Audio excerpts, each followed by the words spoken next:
Welcome to episode 13 of Pigskin Over Pizza, the show where we talk about sports while eating and eventually reviewing this hopefully delicious pizza. The date is May 7th. I'm your host, Casey, along with my good friend and co-host, Cal. Cal, how's it going? Not bad. How are you? I'm good. What pizza we got here today? We got Bellacino's. It's pretty good pizza. Yeah. Had it before. It's a spot in Gahanna. I don't know if they have any other locations, but I know. They do on the East Coast. The East Coast? Yeah, okay. it's more like a East Coast thing. I think there's one more in Ohio also. I gotcha. Yeah, that's the only location I've been to, but I thought they might have had more. Yeah, there's a couple more. I don't know the exact amount, but I've only had it in Gahanna. I've never gone to another one. So no, I hear you. Yeah, so not a new pizza to us. We both had it. You want to get into baseball here and start trying this pizza? Yeah. All right. So I'm just gonna start. I have an announcement for everybody. I don't even know how to word this. They didn't cut this pizza very well. My favorite baseball team is changing. But I feel like it's always been a tie between the Reds and Orioles. But the Reds and Orioles played this weekend, and as I was watching it, I realized that I cared more if the Orioles won over the Reds. So it kind of like dawned on me that I'm more of an Orioles fan than a Reds fan. It was like a revelation. But it's been true. Revelation. It's been true my whole life though. Cuz I didn't even start watching the Reds till like 2018, 2019, and they always sucked. And I've been watching the Orioles for like years, like since 2012. Now, is this going to be a thing that sticks, or is this because the Orioles are so hot right now? Like if it... I mean, I bought merch, so I think it's pretty legit. Okay, so like the Reds play up to what they're supposed to, not what they've been doing? I'll still support. But if they play in the World Series, then Orioles all the way. But like the Reds play what they're supposed to be doing, the Orioles fall back or go to how they, not they're bad, but more to what they normally are. You'll still root for Baltimore over them? Yeah. Okay. I even watched Baltimore when they were consistent at least. terrible. Yeah. Even when they really sucked, I still watched them. When they were really good in like 2013 through like 16 or whatever, I watched them. So yeah, no, it'll stick. Okay. But I don't dislike the Reds. Yeah. I'll still support the Reds. They are struggling though, and we can talk about that. They're 16 and 18. They were hovering around 500, doing all right. Pitching is very, I want to say bad, but it's not good. Yeah. Or the bats are inconsistent too, which is harmful when your pitching is also inconsistent. So you just don't really know what Reds team is going to show up. But De La Cruz is having a pretty good season. Oh, yeah. Right now he's hitting 271, which is pretty good. He's got 19 RBIs, and I believe he has 8 home runs. Yep. So he's close, up there with the top, because I think I'll talk about the number one here in a second. But, yeah, so he's having a pretty good year so far. Obviously, he's a young player, so it's going to fluctuate. Yeah. But, yeah, they have been struggling a lot. Yeah. They right now are 4 games out of the division lead, 1 game out of wild card. Obviously, it's early to start thinking wild card, but the more it goes on, the more you have to think about that. The division's not there. Yeah. And the whole division doesn't seem consistent, so I don't think that's... Yeah, even Milwaukee is like, they're a really weird team because they'll beat somebody 8-1, and then the next day they'll lose 5-1. Yeah. So they're really inconsistent. I think the Cubs are inconsistent too, and then I think the Pirates and Cardinals are just bad. And the Reds are just somewhere in between that. Yeah. You mentioned De La Cruz. This is from a few games ago, so the pace is a little different now.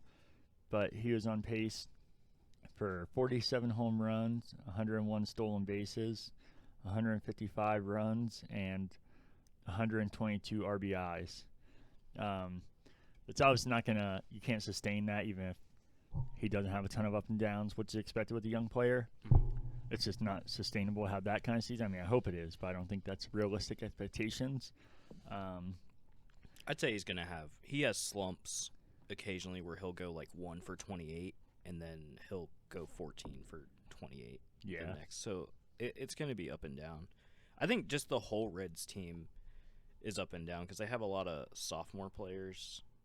It's their second season. Yeah. They're not in college, but just their second season, and they're kind of just fluctuating up and down. And then they're kind of playing bench players right now too that aren't good because they have some injuries in their lineup.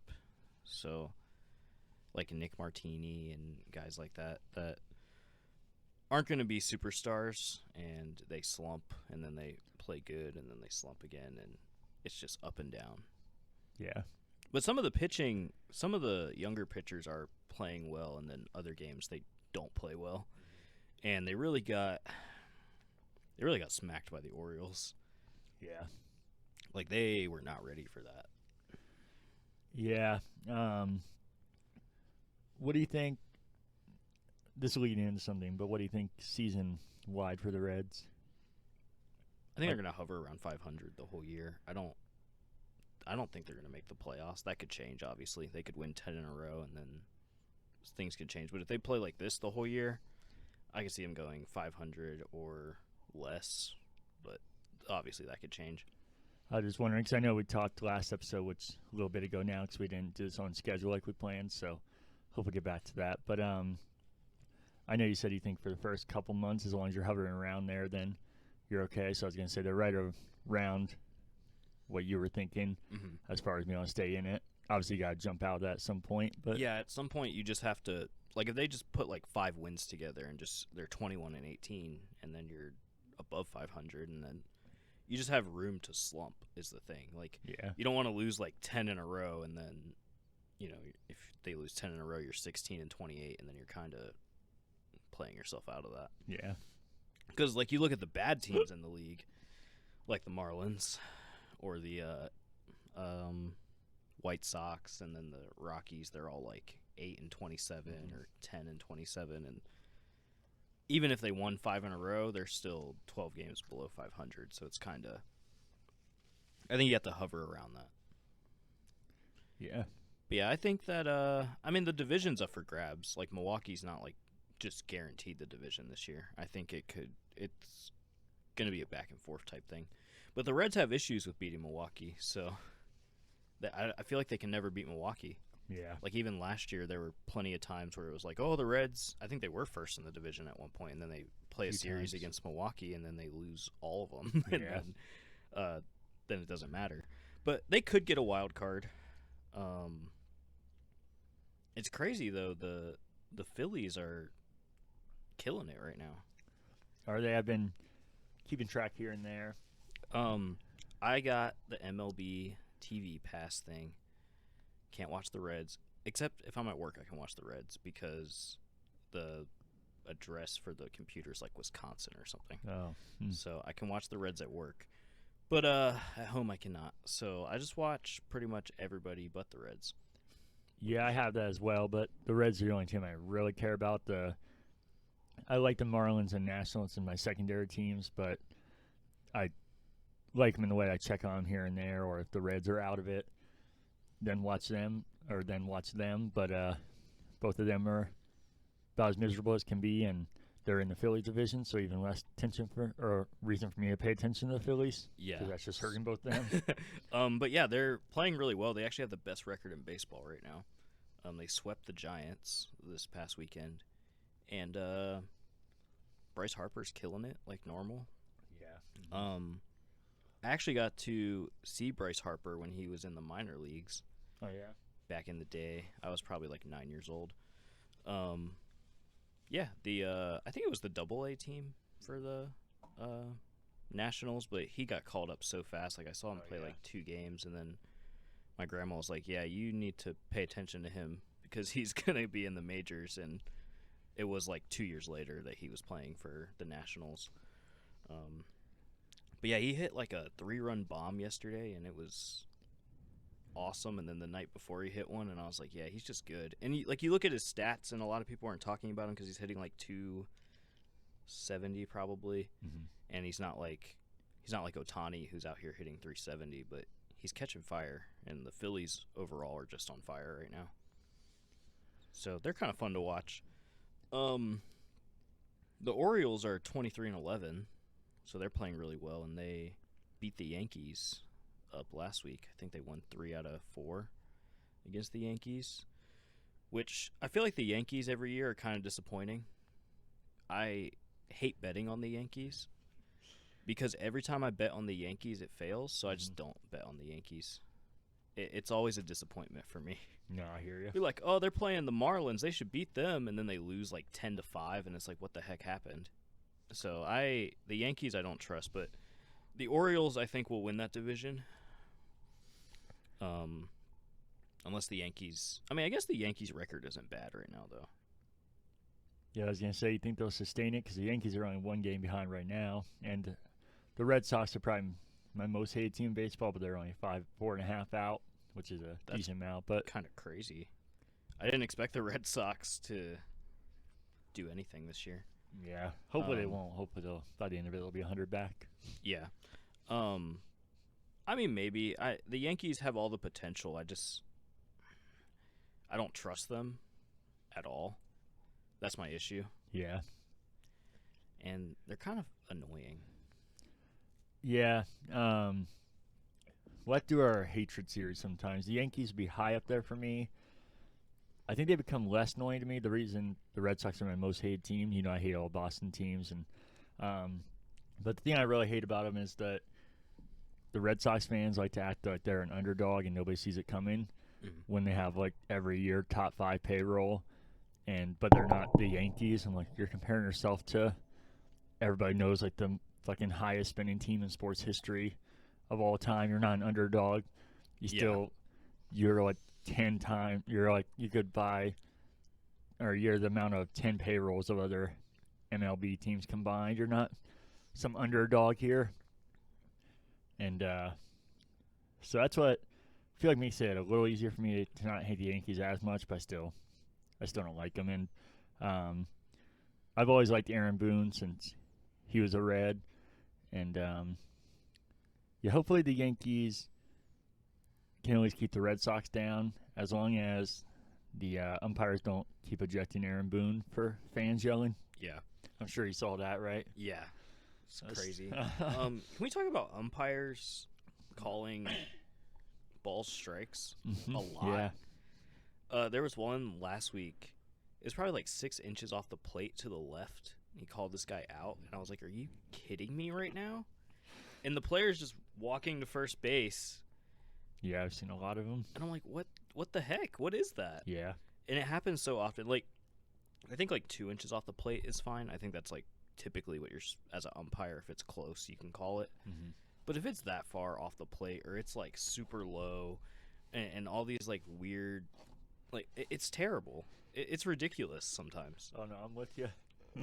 I was watching a game, actually before this, I was watching the A's and the Rangers, which, I'll talk about the A's here in a second. The A's got destroyed today. It was like 15-2 in like the 3rd inning. But the ball was like 4 inches below the zone. Now it was straight. It was like down the middle, but 4 inches below. Just calls this guy out. But then the next batter, the same thing happened, and he called it a ball. And I was like, are you kidding? Mm-hmm. It's ridiculous. The A's announcers were really mad about it, which I thought was funny because they were down by 13 runs, and they were like, that should have been a ball. And I'm just like, this is so funny. But yeah, it's kind of ridiculous how the umpire stuff is. No, I'm totally with you. I think that makes it even worse. My least favorite thing, bad calls suck, but I think inconsistency is what really makes it terrible. Mm-hmm. That's what I think really stands out in bad officiating. Yeah, the inconsistency is what's annoying. Because if you're calling it the whole game like that, and it's like, 2 inches, give or take, off the plate, I think that's fine. When it's like just a random batter and you're just like, oh, that was a strike this time, that's when it's annoying. And I get like they're human umpires and not every call is going to be correct, but you can't miss these bad strikeout calls. Yeah. Because they're really annoying, and I don't know if like they're trying to speed up the game or what they're trying to do with that. Like the game earlier, it's 15-2, so it's like if I call that a ball or strike, whatever, the A's aren't gonna win. But I feel like that's messed up because you could come back from 15-2. Yeah. Like it's probably not gonna happen, but the game finished 15-8, so I mean, get a couple extra guys on base, stuff like that. You never know. Yeah, sports is definitely a big part of his momentum, especially baseball. Yeah. So I mean, you could, if they can score 12 in one inning, why can't you do it? yeah. So I don't know. That was a little annoying, and it's just been multiple games that I've watched where the calls are just inconsistent. Yeah, no, I definitely noticed it. I'm with you. But yeah, so the Oriole player, I got a shirt that has Adley Rutschman. I'm sure you know who that is. Yeah. He's hitting 324 right now. Every game I watch, I feel like he's getting 2 hits per game and getting RBIs, and he's really fun to watch. Good player. And then Gunnar Henderson, I think he was a rookie last year. I think so. I think he was drafted a while ago, but Yeah. he's got 10 home runs. He's a shortstop. He's really good at defense too. He's fun to watch also. So Just a bunch of fun guys. just a Throwback fun Trevor. guys. Yeah, they should play for the Red Sox probably. I saw this one thing though. There's a player on the Orioles named Colton Cowser, Mm-hmm. and for some reason, Oriole fans are now wearing these cow onesies to baseball games. But ever since they started doing that, he's hitting like 2 for 27. He started the season like hitting like almost 400. Now he's like sucking. And I'm like, are they gonna keep wearing the cow onesies to these games? Because I think it's pretty ridiculous. Like I'm pretty sure he got benched during the Red Series, and I'm like, are they gonna keep wearing the cow stuff, or was it just like a 2-week span and now they're done? I thought it was funny. It's ridiculous, jinx but him, but yeah. it's funny, yeah. It's like, oh, this guy's good, and now he sucks because they started wearing the cow stuff. So the A's, they're somehow 17-20, and they have like one of the best pitching staffs in the MLB when you look at ERA and stats like that. Mm-hmm. One thing I wanted to talk about though, have you seen their closer? No. He throws like 103 Oh, really? miles per hour. His top pitch was 103.7, and they were playing the Orioles, and I think the Orioles were winning 1-0, and then the A's scored 2 runs, and they were up 2-1, and I was like, oh, they can score a run, like it's fine. And then this closer comes out, and I'm like, who the heck is this guy? Because he's like, every pitch was like 103, and like he was making guys like Adley Rutschman and Gunnar Henderson look pathetic. And yeah, so I did some research about him because I was curious. So his top pitch in the MLB was 103.7, but in the minors he hit 104, which is ridiculous. Mm-hmm. But he played for a community college, and somehow the A's found him, which I think is ridiculous. But he has 7 saves, and then his whip is 0.89, so he's not allowing base runners at all. And yeah, his slider, he has a slider too, which is actually, it's really nasty. It's like a 87 mile per hour slider, and he gets strikeouts with it all the time. And then you just got the 103 miles per hour. That's so hard to hit. So I think it's ridiculous that they have a guy like that on the A's. Yeah. Like, I was like, who is this guy? Is he younger? Is he one of the people that got late? Yeah. He's I think this is his first major league season. Did they get him at like a young age though, or is he one of the people just like blow it around or got out late? I'm not completely sure. I didn't look into that type of stuff, but I know he wasn't like scouted a bunch just because he was at this small community college. But let's see. I mean, he was drafted in 2021 in the 3rd round by the A's. Okay. So yeah, he's a young player. We'll see how long he can throw that fast, because if you're throwing with that velocity, your arm is probably going to give out at some point. But I just watched some highlights from this season, and I was like, this guy is good. So if the A's are in a one-run game, they're going to throw this guy out, and they're going to probably win.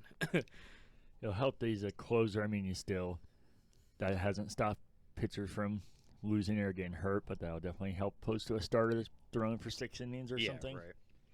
I was just like, wow, like that's crazy. But even like their bullpen they got a lot of good players, like pitching wise. Mm-hmm. Bats, they suck. They don't score a lot of runs. But they scored like 20. Was it 24 against the Marlins? 20. So 20. Yeah, 22-4. That's where you're mixing it up. Yeah, I thought they would beat the Marlins, but I didn't think they would beat them that badly. Yeah. And the next day the Marlins beat them like 12-3 or something. So they got it back. The Marlins just traded one of their best players, and I told you guys they make the Reds look like the Yankees with the way they trade away players, and the Reds are known for kind of like a running joke that they're a farm system for other teams, but the Marlins are literally that. They just any good player they have is just going to another top team. It's just a matter of time. Their attendance is really low too, so it's crazy. I always liked the Marlins jerseys. Yeah. No one talks about them because of they suck. Uh-huh. But they're really bad this year. I don't know if they're not the worst team in baseball, but they don't got a lot going for them. Yeah, by the end of the year, I wouldn't be shocked if they are, but I'm not saying they will be. But yeah, I think the White Sox are pretty bad. Yeah, too. They're also not fun to watch. Their pitching staff is awful. Like the A's are like 17-20, and like you can actually like they're watchable. Mm-hmm. But gosh, the White Sox are bad. They're really bad. And another team that I've been watching, the Royals. They've been playing pretty good. But Salvador Perez is hitting .328. He has 30 RBIs and like 8 home runs. And I think he's 30, 34, 35. He has to be in his 30-somethings, yeah. Yeah, he's playing really well for like the age that he's at. So just wanted to highlight that. Yeah.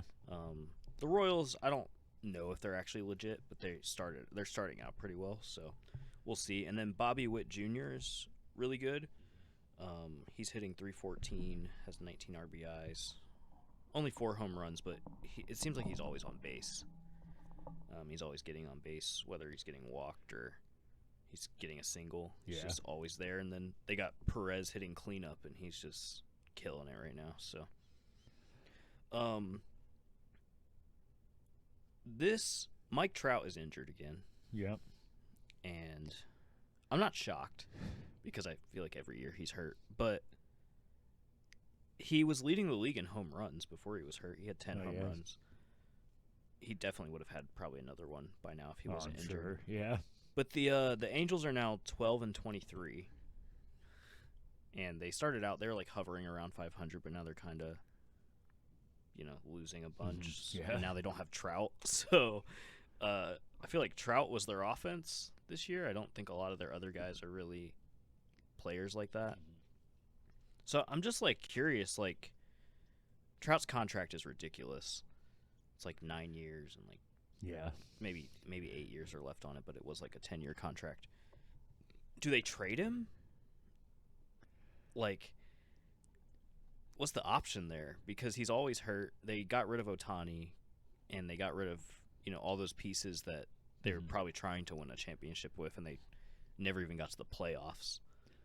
Yeah, you trade him to Ohtani's team, reunite him. That would be ridiculous if they had Trout, Ohtani, Freeman.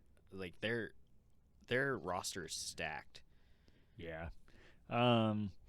Obviously, every team would like to have him, but I think there's only a few teams that could actually even realistically get him, and you have to see if it fits need-wise. But the Yankees, the Red Sox, the Dodgers would be actually one of them. I don't really know if any other teams could even do it. Yeah. Besides them. And there's no like buyouts in MLB, right? I don't think so. I think that's more of an NBA thing. Yeah. And then trades are weird in baseball too because you can't trade picks, right? Yeah. So I'm not really sure what they even do with Trout at this point. Yeah, I feel like if you trade him, you also the reason you trade him to one of those teams is they probably have a ton of prospects because their teams are already set. Yeah. So it'd probably be to try and start a rebuild if you're gonna do it. Yeah, I would say they should, but I mean this season it's like I think they said it'll be out for 2 to 3 months, so Yeah. you just kind of suck. And I mean I don't think they were going to be that good anyway. Like they were probably bottom of their division, Yeah. but it's gotta hurt being an Angels fan. Well, in that city, they're well known for just going to the next team, so I'm sure they'll all be Dodger fans, so it Yeah. won't matter. And they'll say it's because Otani left, but that's how they are with all their teams, so Yeah. that's nothing new. Speaking of Otani, he hit 2 home runs on Sunday, and they were Yeah. like blast of home runs, like 400. I don't even know, like maybe 50 feet, something like that. He's hitting 370. He got 27 RBIs. He's ridiculous. Oh, yeah. And I was watching, I think it was Sunday Night Baseball. Not this week, but like last week or something. No, it was the week before. The Dodgers lost when I think they were playing the Giants, but they lost. Maybe it was the Padres. I don't know. But they're saying Otani had all these goals for when he went to the major leagues, but they were all pitching goals. He didn't have any hitting goals, but he's like one of the best hitters Yeah. in baseball, and he had no hitting goals. But he's ridiculous. And then like they have Mookie Betts, who is also really good, and Freddie Freeman and Max Muncy, and like if you look at their lineup, you're like they should score 10 runs every game. Yeah. They kind of started slow, and now they're clicking. Like they're looking better, and they play the Marlins right now, which they beat 6-3 last night. I say that will make any team look like they're clicking. Yeah. But I forget who they were playing over the weekend. Oh, they played the Braves. They're playing the Braves, and the Dodgers were clearly better, which I don't know if the Dodgers will win the World Series because things can happen and guys can get hurt, but they're obviously the favorites. And the only weakness is their defense. Yeah, I was going to say, I think it'd be hard to argue they're the favorite, but I just feel like every time this happens, it's almost never the favorite team. And on paper, the Yankees should win almost every World Series, and they've won a lot of them, but even a lot of them is, what have they won, like 11 or 12? Mm-hmm. So that tells you how few times you win it, because I feel like it still comes down to chemistry, which seems to be working well right now, but injuries are definitely a thing and becoming more common, as we talked about last episode. Yeah. And then also going through these series, the long season, and into the playoffs where you're doing playoff series. So, yeah, I feel like it'd be hard to argue they're a favorite, but I think a favorite only means so much. Yeah, for sure.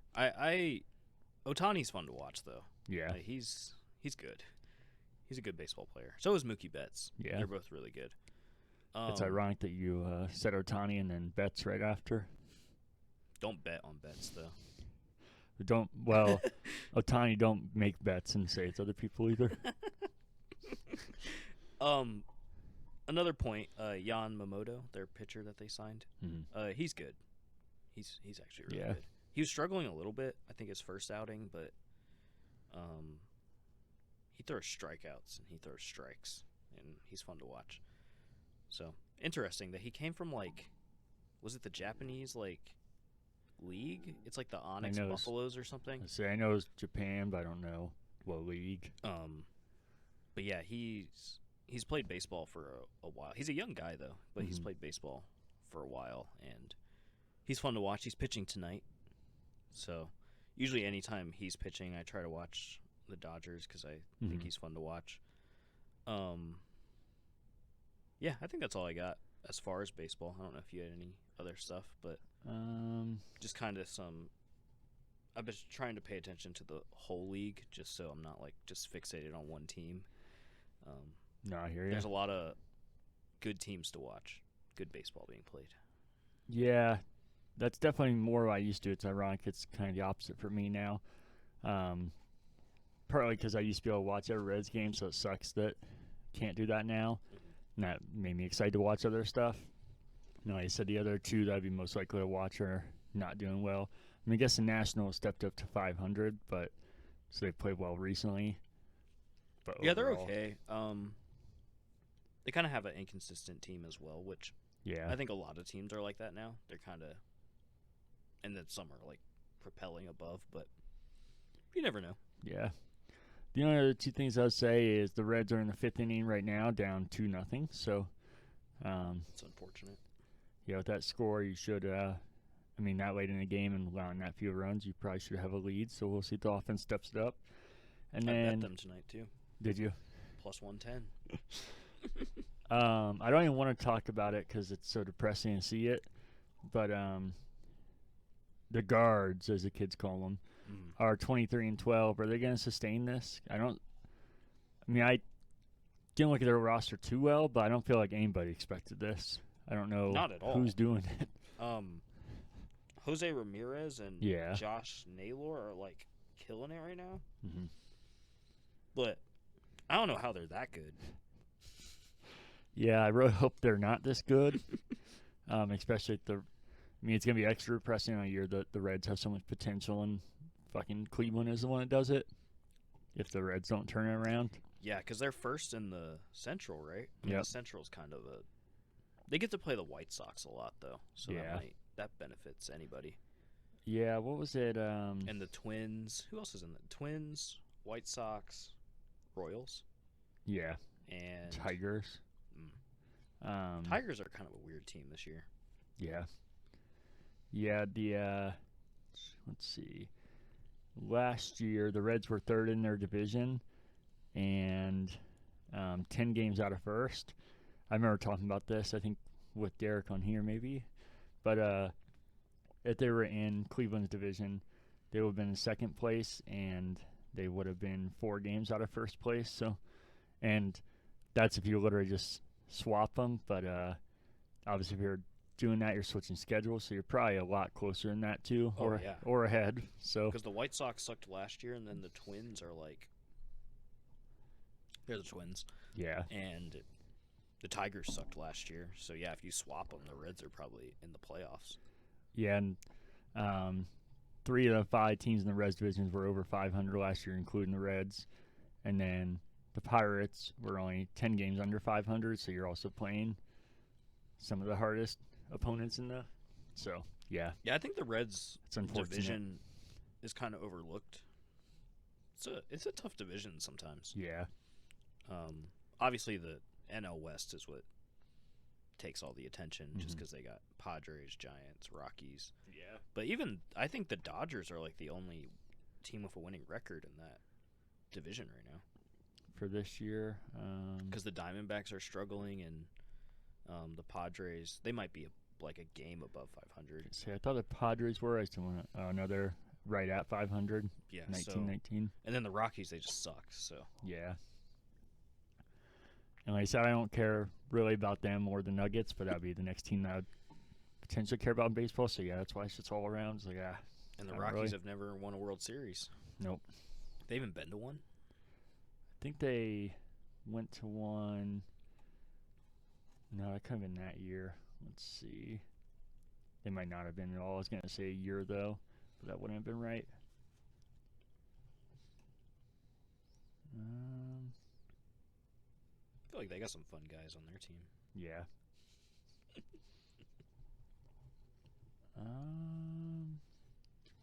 2007.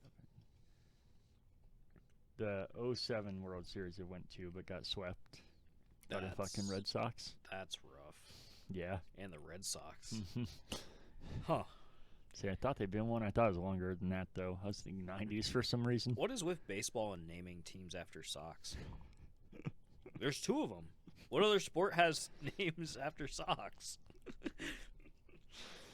The Reds used to be one, too, because there's Red Stockings and Red Legs. But I think no other. What is a red? Is it just the color? What are they referring to? I'm pretty sure, ironically, it's Native Americans as well. I think that's why baseball teams have them and no other sport does, because baseball's like the original sport in America. Yeah. Let's see. So I'm not getting my own team history wrong here.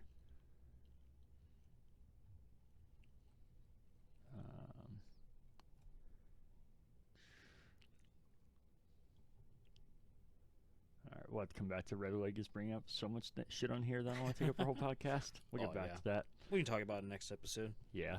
Make a note about it. Yeah. Yeah, I think that's all the baseball stuff I had. The MLB thing is worth it, especially if you watch baseball. Mm-hmm. It's just not worth it if you're like a one-team only type of person. Especially if they don't let you watch the team. That too. I can watch them at work though, so that's always a good thing. But I feel like every time I've watched them, they've lost, which is annoying. Mm-hmm. I've also never been to a Reds game where they've won. Ever. That's weird. I haven't. Well, maybe they beat the Guards one time when we went. The times I went with you, they didn't. Well, I don't know. Yeah. It's just. Because we've only been 2, right? Yeah. They lost both those.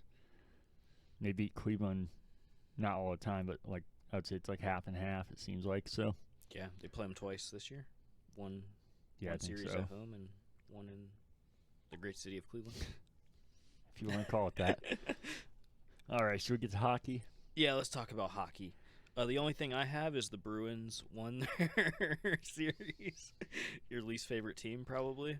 My least favorite in the playoffs by far, and one of my least favorites, yeah. I don't even care about them either. I just wanted to say that. We'll get to more important stuff than the playoffs right now. The more important thing, not really, but to me, is the NHL draft lottery happened tonight. And shockingly, the Blue Jackets did not get the first pick. And even more shocking, they didn't move up at all. Wow. They stayed at 4. They've never moved. They moved up once in the history of the draft lottery, and it was one spot. Every other year, they've either stayed in the spot, and more often they've fallen back from their spot. So it's pretty cool stuff. It has to be rigged, right? You would think so, yeah. Everybody's saying it's not this year because every team finished in the spot that it was supposed to, but that seems almost more odd to me. That it's a lottery and no team moved. And so at least the Blackhawks didn't get the first pick, which is, I think that's usually the rigged spot. But it also, like I said, seems weird that it stayed the exact same spot. And the year before, that's why it was so crazy. The Blackhawks jumped multiple spots, and one of them ahead of the Blue Jackets to get like the biggest prospect in 25 years in the NHL. And everybody's like, well, yeah, it's a lottery. It's crazy stuff's going to happen. And then this year, literally nothing. Yeah, not even nothing crazy, just no movement at all. And everybody's like, well, yeah, it's how it's supposed to work. All right, I don't think we're being very consistent here, but okay. So Blue Jackets get a 4th pick. Obviously, should get a top prospect. You should get top prospect, but you should get a very good prospect. But it's just the annoying part of the history of the Blue Jackets and how the league has handled the Blue Jackets. Yeah. The Blue Jackets still had to also hire a GM. They fired their GM towards the end of the season. So I'd expect that soon. At least I would hope so, because if you're starting your draft planning and off-season planning, I feel like you want your GM there. Yeah, you probably should. It's probably a good idea to have a GM in place before the season starts. I know they say they've been interviewing GMs and might be already like kind of set behind the scenes, but I'd hope it's going to be a known thing sooner than later. Yeah. Did the fans hate that GM?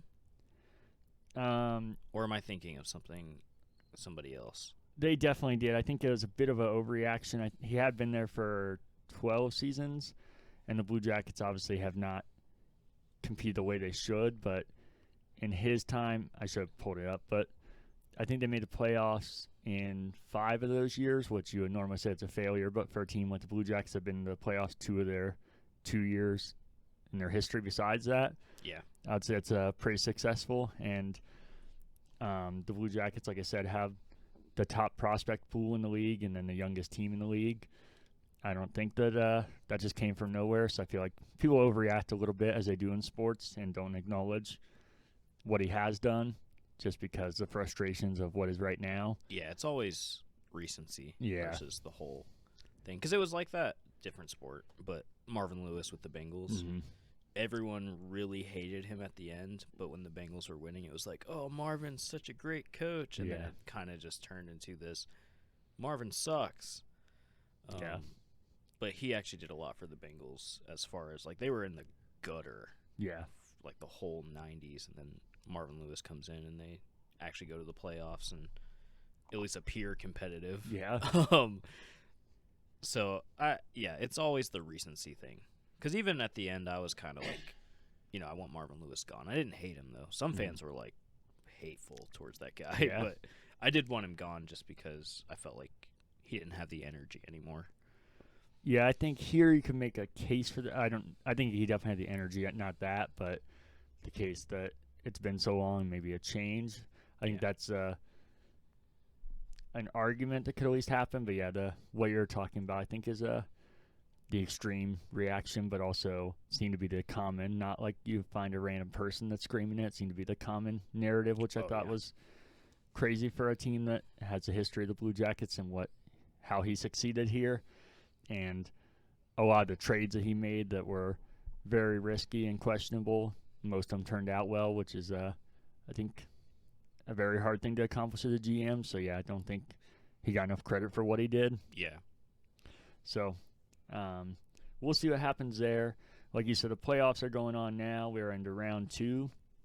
The Bruins will hopefully get destroyed by Florida. They already won their first one, though, so we'll see. The Bruins won, or? Yeah. Yeah, they killed it, too, unfortunately. They're usually a good hockey team, right? They usually are. They usually struggle in the playoffs, and that's what I'm hoping for.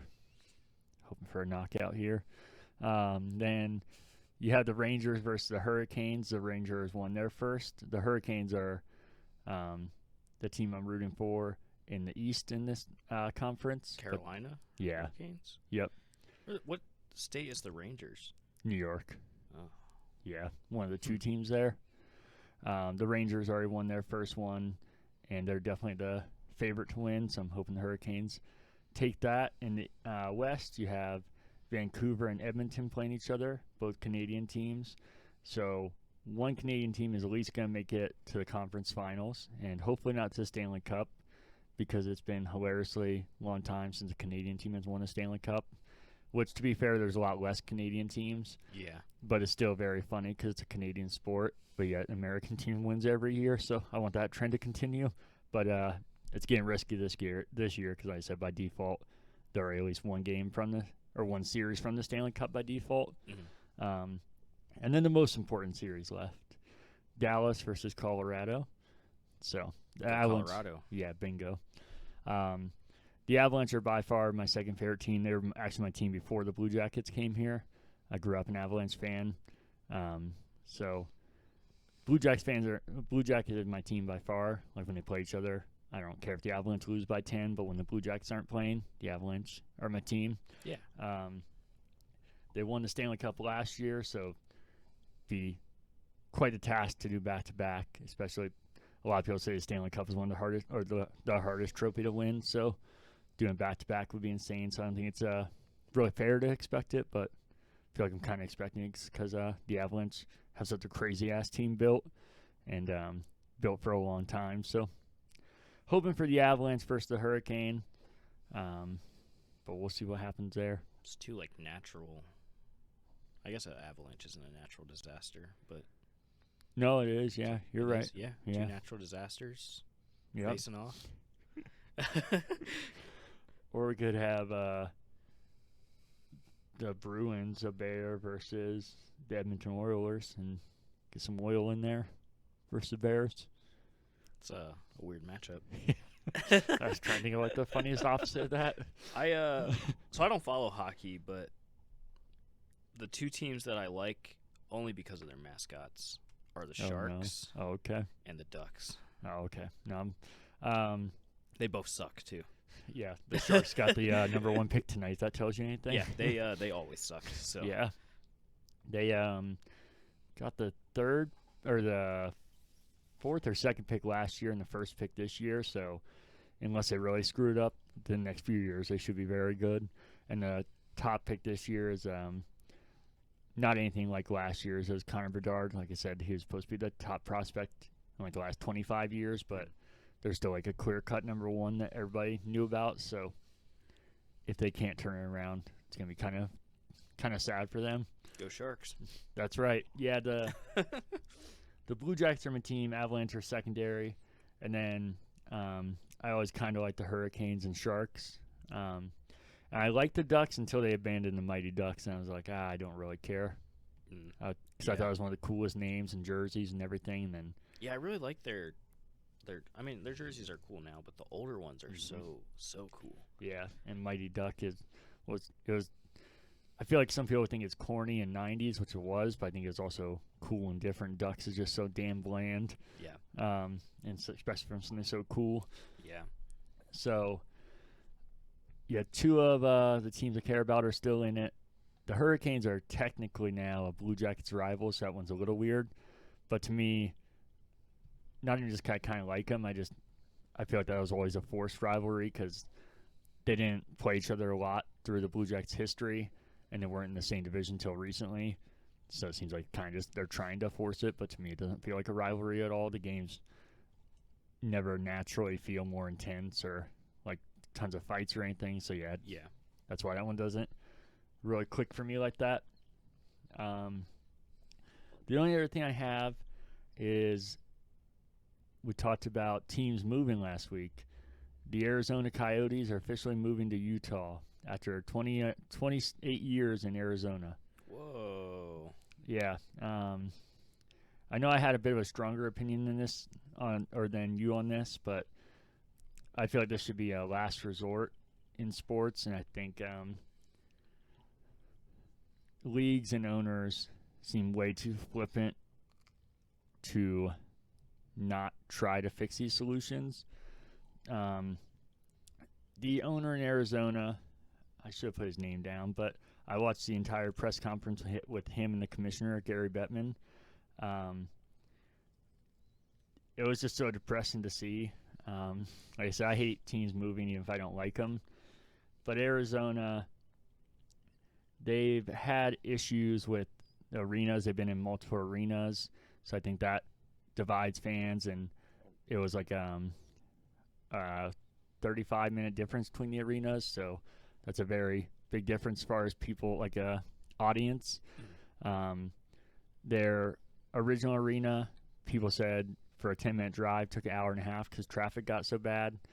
And I feel like there's a lot of factors that go in that if you just look at it at a glance, it's real easy. Well, nobody's there, but not factor in all the things that happened. Until recently, Arizona had no real hope, and they started finally building a team and looking good, and now they're getting their team taken away. The press conference was maddening to watch. I know every sports fan hates every commissioner. I'm not one of those. You might hate me for this, but Roger Goodell, I think he's fine. I think a lot of the safety stuff they're doing, I think, is very extreme. There's things I don't like, but as a whole, I think he's perfectly fine. I don't hate him. Yeah. Adam Silver, I don't follow basketball as well as me. I don't know, but he seems to be doing a good job. Yeah, I actually like Adam Silver. Yeah. I think he's looking at ways to make the game more watchable too, and kind of bring younger fans in. And even Roger Goodell, like, I know the safety stuff everyone gets mad about, but I think he does a decent job. Yeah. Who was in it? I'm totally blanking. NBA before him. I know his name. No clue. I don't think I cared when the other guy, Adam Silver's like the only one that I've paid attention to. I got you. I know as soon as I see it, I'm going to be mad. David Stern. I thought, like you said, basketball is the sport I know the least about, so maybe I'm speaking off base here, but I think he did a good job. But the NHL and the MLS might have the two biggest joker commissioners I've seen in my entire life. Gary Bettman in the NHL, if you just watch the guy, you can just see fucking sleazeball, most punchable. maybe not face, but like smirks and expressions I've seen in my entire life. During the press conference, the Arizona guy, which I'm sure he's a multi-million, if not billionaire, because he can own sports teams. But he seemed somewhat human and seemed kind of like uncomfortable talking about it because he knew his team just left. And the NHL's plan is to have a team back in Arizona within 5 years to try and build a new arena, and that's their issue. So he said that that owner has 5 years to get a stadium built in Arizona, and they'll have a team back. But they might get a team back, but they're losing their actual team. So this team that seems prepped for the future is going to be playing in Utah and living it up. And then What city in Utah? Salt Lake? yeah. That's like the only city you can play in Utah. And then the extra cool thing is that team will be considered an expansion team.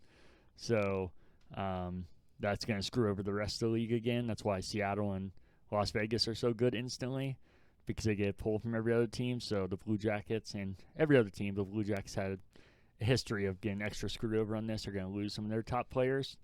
The top 2 leading scorers in Las Vegas history are former Blue Jacket players.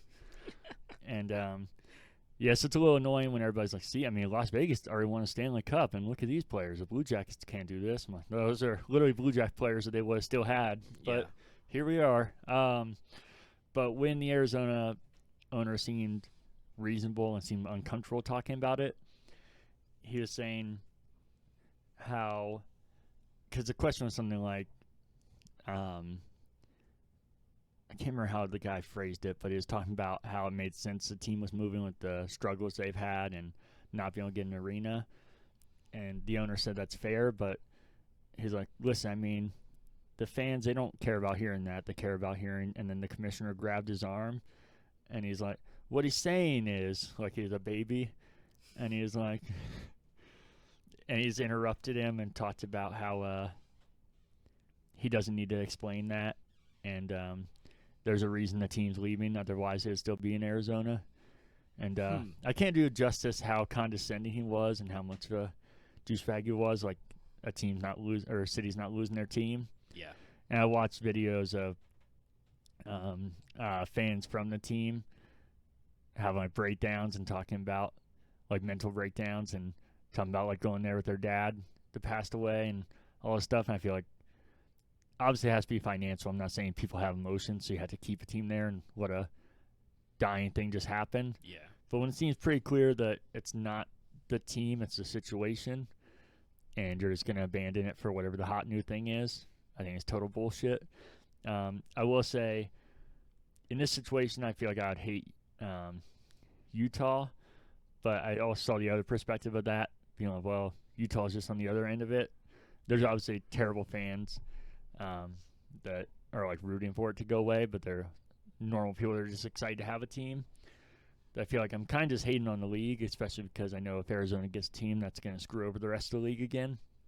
But yeah, it's just I think total bullshit all around. And if I could show you the video, it's unbelievable. You have to send me a link. Okay. Yeah, I can't do it justice, and I wish I could just like click some right here so I could watch as we're talking about it. Yeah. Utah has trademarked team names. You want to hear them? We can. Yeah, let's. All right, so the trademarks are all Utah. Surprisingly, no Salt Lake City, so I guess they're going with Utah. The Utah Blizzard, Fury, Hockey Club, HC, Ice, Mammoth, Outlaws, Venom, and Yetis. This definitely says Yaris. Whoever typed this, I was like, what the hell is that? But it's Yetis. Mammoths are my favorite. They're a great creature that are gone. But yeah, that's my vote. Just like Arizona. Oh, too soon. Yeah, I think that'd be a dope name. My issue there, it's very particular for me. I don't think it's an issue for the league. Colorado's indoor lacrosse team is called the Mammoth, and they have a really dope logo and everything. So for me, I'm like, you can't do that. I know this ain't going to stop either of these names because they're so much smaller than the NHL, but the Utah Fury. We have the Columbus Fury. I'm like, you can't do that. Yeah. I like Blizzard as well. Blizzards. Yeah. That'd be cool. Got the Hurricanes. Why not the Blizzards? Yeah. I think the Blizzard and the Yetis are the two best ones I've seen. Somebody mentioned something cool. They can name them the Blizzard, and then their mascot could be the Yeti still, or Yeti. Mm-hmm. If they really do the hockey club or HC, that's gonna instantly make me hate Utah. Yeah, that'd be my least favorite. If they go with Yeti or anything else, then we're good, man. It's a solid name. I know they said they don't know if they'll have a team brand at the first year because things are so rushed, which also tells you how good a job the commissioner did. That was also, he was really patting himself on the back about how impressive it was they could pull this off, and fans need to be more appreciative and recognizing of what the league accomplished, and he said it like 20 times. And that's kind of stuff I'm like, that's, even if that's true and made as a feat to pull this off, I don't think that's really what you should be talking about. Yeah. But all right. So I wouldn't be surprised if HC or hockey club is their name the first year, like a football team, and then that's not their real name, but they really stick with that. That's going to be awful. Venom also makes, I don't see what that has to do with. They have snakes in Utah?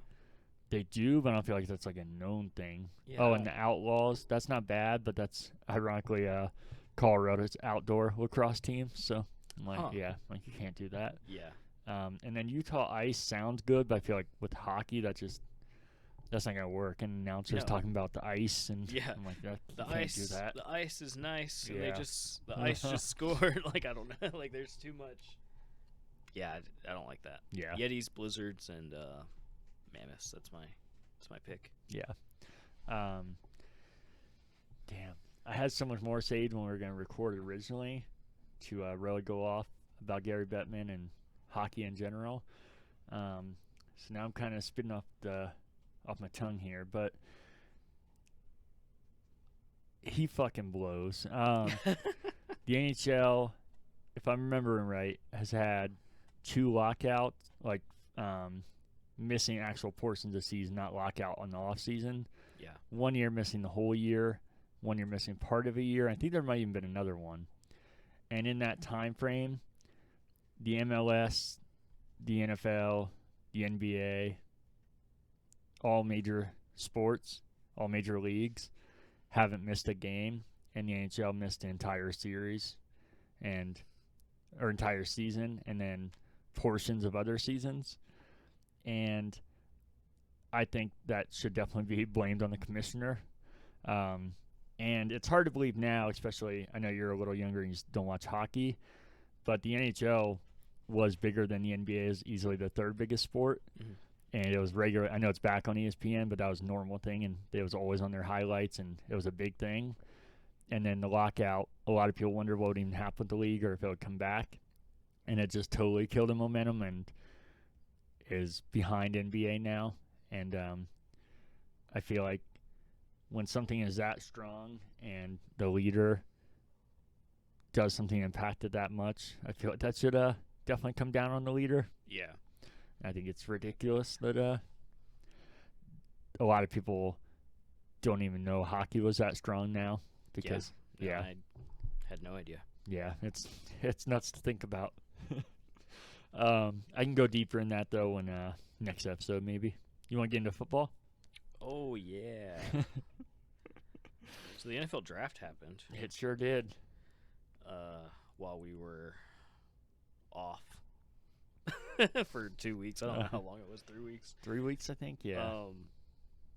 But yeah, that's the big event, and we can talk about that. I didn't watch the draft this year, which is weird for me, but I did not. I went on the website and watched as the picks happened. I think basketball was on. I think that's why I didn't pay attention too much. But how you want to do this? You want to go over picks, or you want to talk about the draft as a whole? I mainly was focused on the Broncos, but I watched almost the entire NFL draft. So if you want to talk about anything in particular, we can. Can we talk about that Eminem album announcement? Um, yeah, go ahead. Um, he was in a bunch of like commercials with Roger Goodell, and I thought every single one was fantastic. But then I didn't actually. Was it on TV? Think so. I think I was up, but I heard about the announcement. I think it was, yeah. Yeah, it's like a crime commercial type thing, and the album name is going to be The Death of Slim Shady, Mm-hmm. and I'm actually pretty hyped about it. The last two albums were, well, no, his last album was Music to Be Murdered By, Mm-hmm. and so a lot of people are like, was he talking about Slim Shady dying this whole time? So I think it's pretty crazy. I love Eminem, Yeah. so I'm excited for anytime he drops music. I also got a shirt. It's an NFL draft shirt, but it says, I think Eminem on it. Let me actually see if I can find it. I bought it, but it was like $40, and I had to pre-order it. But yeah, it just has like every NFL team on it, and then it has like Eminem on the top, and I think it looks really cool. So Very nice. that was the most exciting thing for me during the draft. And people don't know this, but he's a huge football fan. Oh, yeah. Lions. Lions fan. I thought it was funny. They were showing Taylor Swift all the time for the Chiefs, and then anytime the Lions were playing, they started showing Eminem, and I thought it was great. And I was really hoping for a Chiefs-Lions Super Bowl, so both of them could be in the building. I was hoping the Chiefs wouldn't be in the Super Bowl in any way possible. I just wanted to see Yeah. the two celebrities. I wonder if they'd like shake hands or something. I think they'd be friends. I feel like she would actually definitely like him, but I don't know how he would feel about her. Yeah, he can be mean sometimes. I think that would be hilarious if they made a song together. Oh, Jesus. They could call it Travis Kelce. No, I'm out. It could be a diss track. All right, I'm in. But yeah, that was exciting. The draft overall for the Bengals, have some mixed feelings about it. So I'll just start with their first pick. I cannot pronounce this guy's first name. Amaris Mims. That might be right. Let me show you. I know. Yeah.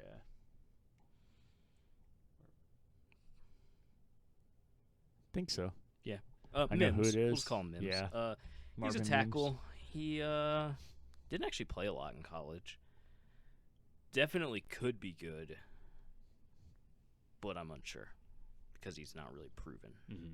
Physically, definitely has the potential. Yeah.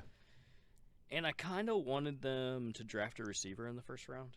That was kind of a hot take. Every Bengals fan was like, draft offensive line, but I was kind of like, take a receiver. Should replace like Higgins, and because Higgins wants to leave, and then Boyd is gone. So I was like, take a receiver. They did not. Take a tackle. So I have mixed feelings about that. He could be really good, and I could be wrong. Their second round guy, Chris Jenkins, out of Michigan, defensive tackle. Yeah, these Ohio teams love Michigan players. Yeah, the Browns drafted a couple Michigan guys too. I don't really know a lot about this guy. They needed a defensive tackle, so I was like, cool, got a defensive tackle. He's probably, Michigan had a good defense, so I'm sure he'll be good. I don't think he'll start right away based on what I read about him, but saying he has potential. Their third pick, then they went receiver in the third round. Jermaine Burton from Alabama. I did not like this pick. No. They had him projected as a 5th round pick, and the Bengals took him in the 3rd. But apparently he does have potential. Apparently he had like attitude problems. Like Saban said something about his character and attitude. So I'm not sure, but they needed a receiver. So yeah, I didn't really watch Alabama either. I don't watch Alabama actually in general. I really hate them, so watching them is a little difficult for me. Yeah. But yeah, so I'm curious how that will work out. I think there were other receivers on the board that I liked way more, and that I follow like this Bengals account, and he does way more in-depth research on who the Bengals should draft. And there were a couple guys that he had that he thought they should have picked instead of this guy. They had another third-round pick. They had 2 of them. I think they had a comp pick is what happened. They had a comp pick in the 3rd round. And they got another defensive tackle, McKinley Jackson, and he is from Texas A&M. Know nothing about him. But apparently he's pretty good, and that's really all I know. I didn't research anything about him, but they need defensive line, so they drafted defensive line. Then they had a really weird 4, 5, and 6. Like, it was really weird. So in the 4th round, they get a tight end named Eric All from Iowa, which Iowa tight ends, for some reason, are good in the NFL, even though their offense always sucks. But usually they have a good track record when you draft them. So I was like, okay, that's cool. And then... Well, I'll talk about that in a second. Then in the 5th round, they get Josh Newton from TCU. He's a cornerback, and they needed a corner. So apparently this guy definitely has potential. I watched a few highlights of him. He looked decent. But then the next pick, they draft another tight end. And I was like, what the heck? I thought it was so stupid. Like, if they were going to double dip, like, at a position, I thought defensive tackle, offensive line, and then maybe another receiver. But they signed, like, Mike Gesicki, and then they retained, like, 3 of their tight ends from last year. So I'm like, we're just going to have 6 tight ends on the roster? Like, what's going on right now? Because not all of them can make the roster. Yeah. So I was like, is this a waste? It seemed like a wasted draft pick to me. So I was very confused about that. And his name is Tanner McLaughlin from Arizona. I have no idea who that guy is. Arizona's an irrelevant football team to me, so and their hockey team. Yeah, it's gone. And the Pac-12's gone too. So, yeah, I'm unsure about that pick. Thought it was dumb. I understood the first pick at tight end, and I thought they were gonna like trade up to maybe get Bowers or something, and they didn't even attempt to do that. So weird that they went with these no-name tight ends versus getting a guy that could potentially be a superstar. I wish you would have, because now Bronx has to fucking deal with Bowers playing twice a year. But hopefully the Raiders will do like they do with a lot of their top prospects and fuck them up. And fail, yeah. Yeah. We can talk about Bo Nix here soon, too. Then their next pick was defensive end Cedric Johnson from Ole Miss. I don't know who this guy is either. And the Bengals really like the SEC. Yeah. Like, almost everyone... Well, that's not true. Well, I mean, kind of. Like, half their picks are SEC teams. And their next pick's from Ole Miss, too. So, but yeah, they get a defensive end, which... I thought they were going to draft one because Trey Hendrickson requested a trade because he's an asshole. He still has 2 years on his contract, by the way, so the Bengals don't have to trade him at all, and the money's not guaranteed, so he has to play or he's not getting paid. So I don't know why he's all of a sudden like, yeah, I want to leave, but I'm pretty mad about it. So they drafted a defensive end, and their next pick in the 7th round, they had two 6th-round picks and 2 7th-round picks and 2 3rd-round picks. So 7th round, they get Dejon Anthony from Ole Miss, another Ole Miss guy. And he's just a defensive back, so he can play safety, corner. So he's like everything pretty much. So they're kind of – Bengals are beefing up their secondary because they signed a couple guys too. And then they're getting like these guys that can play safety and corner. So I think it's interesting that they're doing that because their secondary was definitely the weak spot last year in their defense. So I was pretty happy about that. And then they said Dax Hill, who is the starting safety, is going to be playing slot corner this year, and he'll kind of move around. So I think he has a lot of potential to be a good corner as well as he could play both. But kind of interesting the way they're drafting. Mhm. And then their last pick was Matt Lee, the whitest name Oh yeah. ever, Uh-huh. out of Miami. I think Miami, Florida. But he's a center, so they just got another offensive line. So, Yeah. overall, I think they addressed everything in the draft. I would have liked one more receiver, I think. But I thought overall, I think they did well. And you can't really, I feel like you can't judge a draft until like 3 years after, No, for sure. just because this 7th round corner that they got, he could be a star corner, and we just don't know it yet. So, you can't really judge it, but I think they addressed like the positions that needed to be. So, it just depends if the guys actually live up Yeah. to potential or exceed their potential. So yeah, I think overall good draft. I hear you. I was trying to look at the draft order here to find something. Oh, and Joe Burrow was practicing yesterday. Saw that. Pretty exciting times. Every Bengals social media was posting Burrow's back. So it's a good time when Burrow's back. I think interesting. I was trying to look at the draft order to make sure I was right that he was still there. I feel like an interesting pick at wide receiver instead of Burton would have been Luke McCaffrey. Oh yeah, I feel yeah. like- yeah, I think he's Who did he get drafted by? Washington. So Oh, we'll see. Yeah, Poor it'll guy. be hard to tell if his skill's real or not, yeah. or if his potential failure is real. He played at a really what school was it? It was Was It was a small school. BYU? maybe? No. I think it was a weird Oh no, team. it's similar uniforms. That's what I was thinking. At Rice. Rice, yeah. He was good last year, Yeah. like really good. I know it's Rice, so their conference isn't like as crazy, but I hope he has a good career. Yeah, it comes from a history of very successful football players too, and Yeah. And Christian McCaffrey is insane. yeah, and his dad Ed McCaffrey is one of the best Broncos receivers in history. He's they're both born in Denver, so a lot of people thought, fucking what's McCaffrey's name? That's in the NFL right now. Just totally Christian. Yeah, Christian. We just said it, I was blinking.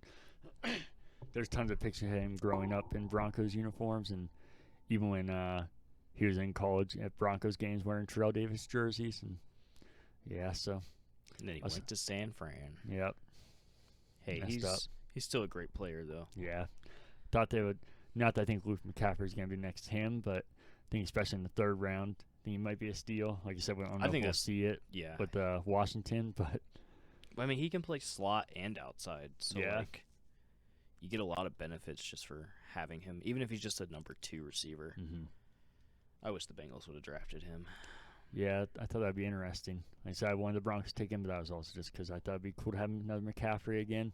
But I think it'd actually fit the Bengals well. Yeah, I'm not really sure what the Bengals' plan is at receiver, because if Higgins does get his trade, they better get a receiver back. Yeah, And Boyd is gone. Like, I don't know where he's going to sign, but I saw some stuff he where he signed was. somewhere today. Oh, he did? Yeah, let's see. I was gonna say the Dolphins, but I'm making that up. He had Odell signed with the Dolphins. Yeah, I'm thinking of that. I know Tyler Boyd signed somewhere though. The Titans. Well, sucks for him. There's no quarterback to throw. Yeah. But yeah, I'm not sure what their plan is. It's a little depressing. It might just be Jamar Chase and bums. Well, I know. It seems like Higgins he's not, that he can't really get traded, like, because things are so undervalued right now. That's why everybody's making fun of the Broncos, but that's why they got Judy, or what they did for Judy, because the market's not what it used to be. Yeah, I don't So- think just make him play under the tag and see what happens. Yeah, I think that's what's gonna happen. I think that's what's going to like Hendrickson. He's a defensive end. I really don't know where this I want to be traded came from, because he just got extended. He just wants more money. He wants another extension or something like that, and I'm like, actually play a full season and then we'll talk about the extension. His money's not even guaranteed, so I don't understand why he thinks he has the power to say I want Yeah. to be traded. Like, the Bengals have the full power in that situation. Mhm. I thought it was crazy that he was demanding the trade. Yeah. And he seemed like he was happy in Cincinnati, so I don't really know what's going on with him. I hear you. He does get a lot of sacks, though. Oh, yeah. Big time. Him and Hubbard are both really good defensive ends, so I'd hate to see that tandem break up. You know, who originally coached him was Sean Payton. So maybe he'll be a Bronco soon for you. You won't have to worry about it. Hubbard or Hendrickson? Henderson. Might be a little sad if that happens. I'm not the biggest Sean Payton fan. Like personally or like skill wise, you mean? Personally. No, I gotcha. But I mean that makes sense because of his bounty things. Yeah. But yeah, I don't know. I don't know if he's a great coach either. Really? We'll see. Yeah. I got to give him a couple years because that wasn't the team that he wanted last year. Yeah. But we'll see. Yeah, I have some thoughts going in when the circle around my draft to talk about that. Is there anything else you want to talk about now that we can't go back and forth? But I don't really have much else except Burrow returns, which I already said. But if Burrow's playing, Bengals are in Super Bowl contention. That's all I have to say. all right. Are you sure about that with Russell Wilson in that division? I think the Steelers will go to the playoffs like always, but Yeah.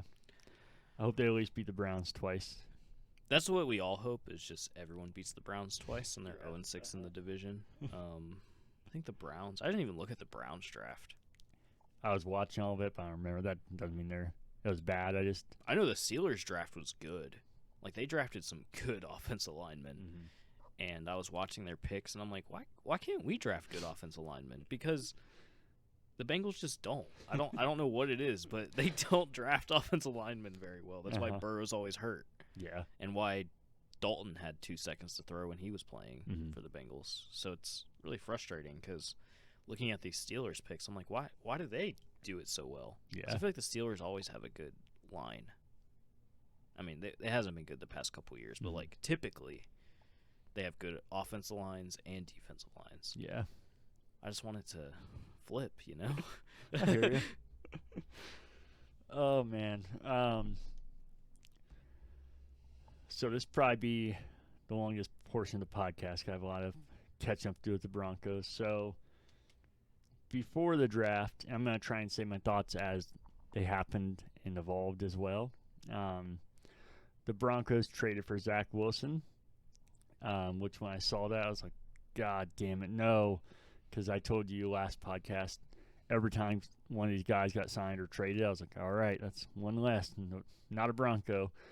And like I said, if anything, I know Ryan Tannehill gets a ton of hate, but I thought he made the most sense and had the most experience. But then I saw the Broncos trade, and I didn't feel as bad because they traded a 6th-round pick and got Zach Wilson and a 7th-round pick, so they essentially just moved back around.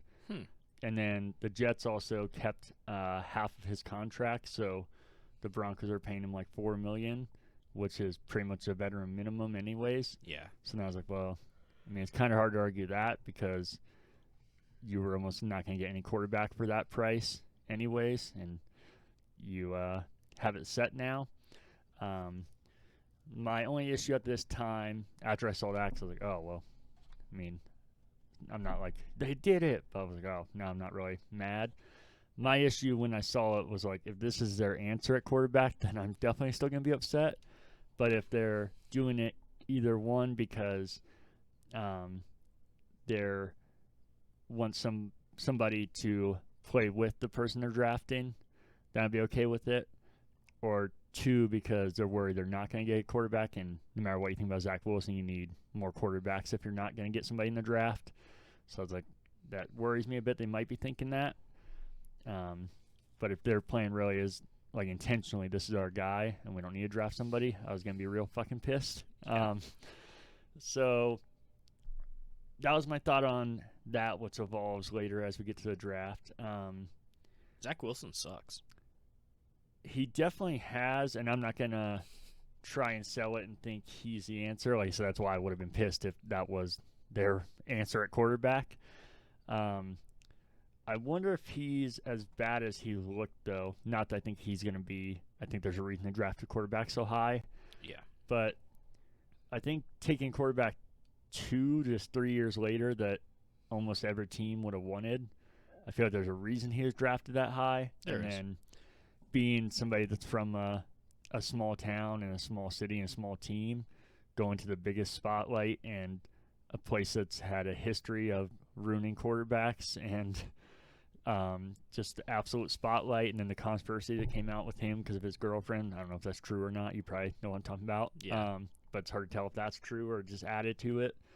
And then having a different system 2 times in his 3 years, and 2 different offensive coordinators and all these different things. And he's had pieces last season, but before that, I mean, he didn't really have much to work with. No. And the Jets' offense sucked. Even like if Rodgers played last year, the Jets were not going to the playoffs. Yeah. Mm-hmm. And I know everyone was all like, "Oh, the Jets, they're going to go because No, their receivers sucked. Their offense sucked. Yeah. In general, like it was crazy. As soon as they signed Rodgers, it's like, "Oh, the Jets." No, the Jets were irrelevant the whole year. Didn't matter if Rodgers was playing or Wilson. Like they sucked. Yeah, and last year was his best year, which isn't saying much because he still didn't have great stats. But I think even just being in the system a little longer and finally having pieces, his stats jumped a bit, which isn't saying much for him. Like, so that's why I wouldn't think is the answer. But I think there's something still potentially there. So that's why I think it's such low risk and I think very small, but very small, high potential if something does work out, and if it doesn't, it doesn't matter anyways. And they already declined his 5th-year option, so I feel like that's telling that they don't think so, or they don't want to risk it. And not that it's a Russell Wilson situation, but in the sense of more money of the player that's not going to be there. Yeah. It was also surprising to see almost every team decline their 5th-year option. The Steelers did with Najee Harris, which I was like, what? I thought that was one of those, like, I know he's been inconsistent, but he seems to have all the skill in the world. I don't know. He's a little slow. Yeah. This is my one gripe, but overall, yeah, he's not bad. Yeah, that was the only one that really surprised me that they did that. Doesn't mean they won't still sign him, but I think that makes it a lot easier to sign somebody when you lock them up like that. But to get into the draft here, so should I talk about each player as I go, or just list all players and then kind of circle back? What do you think? You can as you go. All right, because the first one's obviously going to be the longest. Oh, we can talk about my favorite quarterback. Bo Nix at 12, where the Broncos were at. They didn't move up. They didn't move back. Do you want to say your thoughts? Because I have mine. I'll let you go first. Okay. Everyone knows my thoughts on Bo Nix. I don't really need to say anything else. Yeah, I know you were very down on him. I'm not saying you were one of these people because you said you watched a lot of him. Mm-hmm. If you go back and watch the last episode, he wasn't my top pick. J.J. McCarthy was. And then I think Williams is a bust. So I wouldn't take him. And then I had a feeling Daniels would be gone, so I didn't really factor him in. But it was J.J. McCarthy or Michael Penix, and I didn't think the Broncos wanted Michael Penix, so he's kind of out for me. And then you also had the question mark of the injuries. Also, the Falcons. We can talk about that. We'll talk about that after. Okay, yeah, we can definitely do that. I have some thoughts there, as everybody did. But my biggest worry, and I said at the time, is that I did not want the Broncos to overreact and move up and trade more first-round picks to get a quarterback. Obviously, if he's a lock to be a Hall of Famer, then you do that. But even all these players that everybody, like you said, you just can't judge a draft. Even with top prospects, look at, like I said, everybody, Zach Wilson, he sucks now and everybody hates him. If you asked people 3 years ago, they're like, yeah, there's no reason he shouldn't be an all-pro every year. And, so these things change fast. But so that was my biggest worry. They did not do that, and I was thankful for them not moving up, especially when I started seeing teams do it and the Falcons take him. I was like, oh, God, they're going to overreact.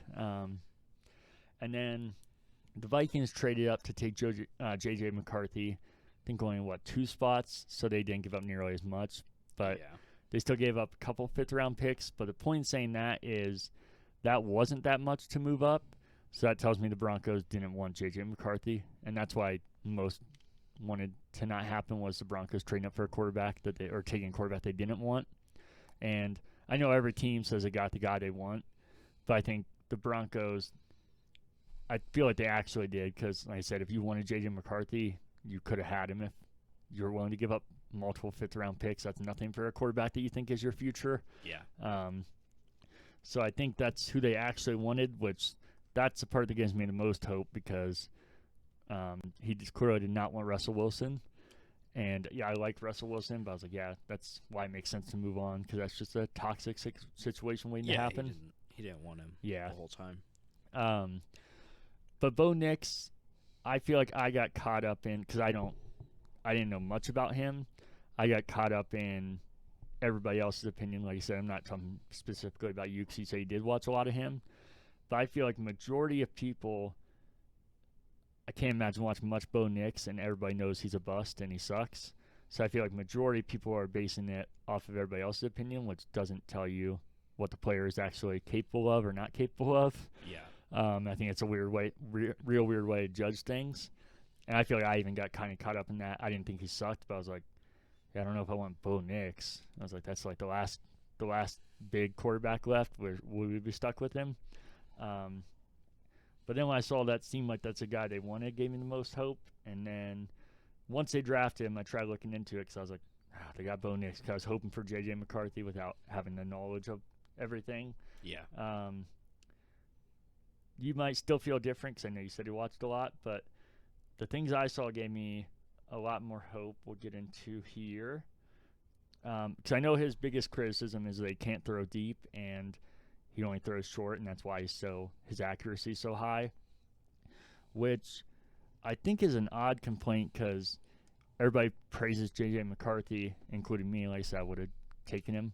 But if you watch, majority of the time it was run game and then short passes. He didn't even really, and he didn't even throw a lot of short passes, not like Bo Nix. But everybody's like, yeah, but he has the potential. He could do it.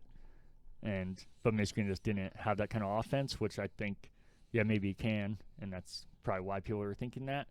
But then with Bo Nix, Oregon almost never threw deep, so everybody's like, well, yeah, he can't throw deep. I'm like, but can he not? Because J.J. McCarthy can't do anything if we're working off of this. Yeah. But then I try to look at some more stuff. So let me go up here. Well, first, we'll start with the number one pick in the draft. The next Patrick Mahomes, the clear generational The Bears quarterback. savior. Yep. Mm-hmm. Here's his stats as career at USC. Completion percentage 67.5. 81-70 on yards. 72 touchdowns, 10 interceptions. A quarterback rating of 169.2, obviously very good. Here's Bo Nix, and that's in 26 games. Here's Bo Nix' career at Oregon, 27 games. Completion percentage of 27.9. Passing yards, 81.01. Touchdowns, 74. Interceptions, 10. And quarterback rating of 177.8. So... What was the completion percentage? For Bo Nix? Yeah. 170 or 74.9. Okay.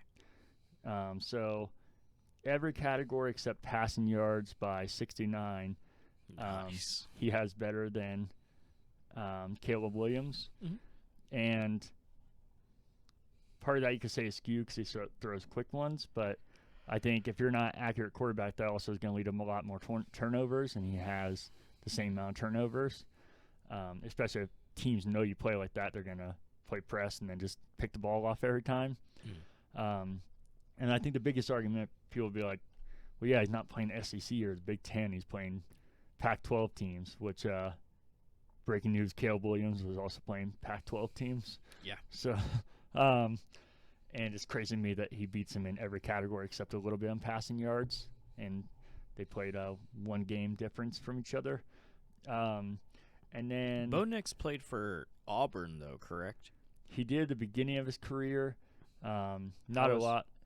How was his stats at Auburn? They were not good there. Let me see.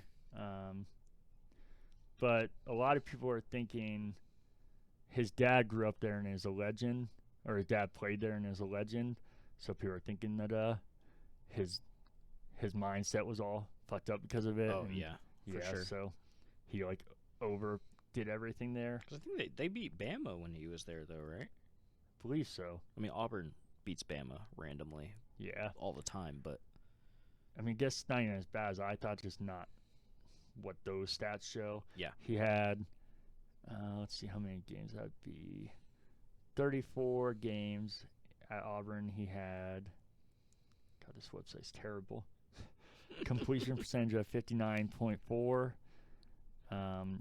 7,200 passing yards, 36 touchdowns, 16 interceptions, quarterback rating of 126.2. So, Even, those aren't bad. yeah, not as bad as I thought. Not good, but Yeah.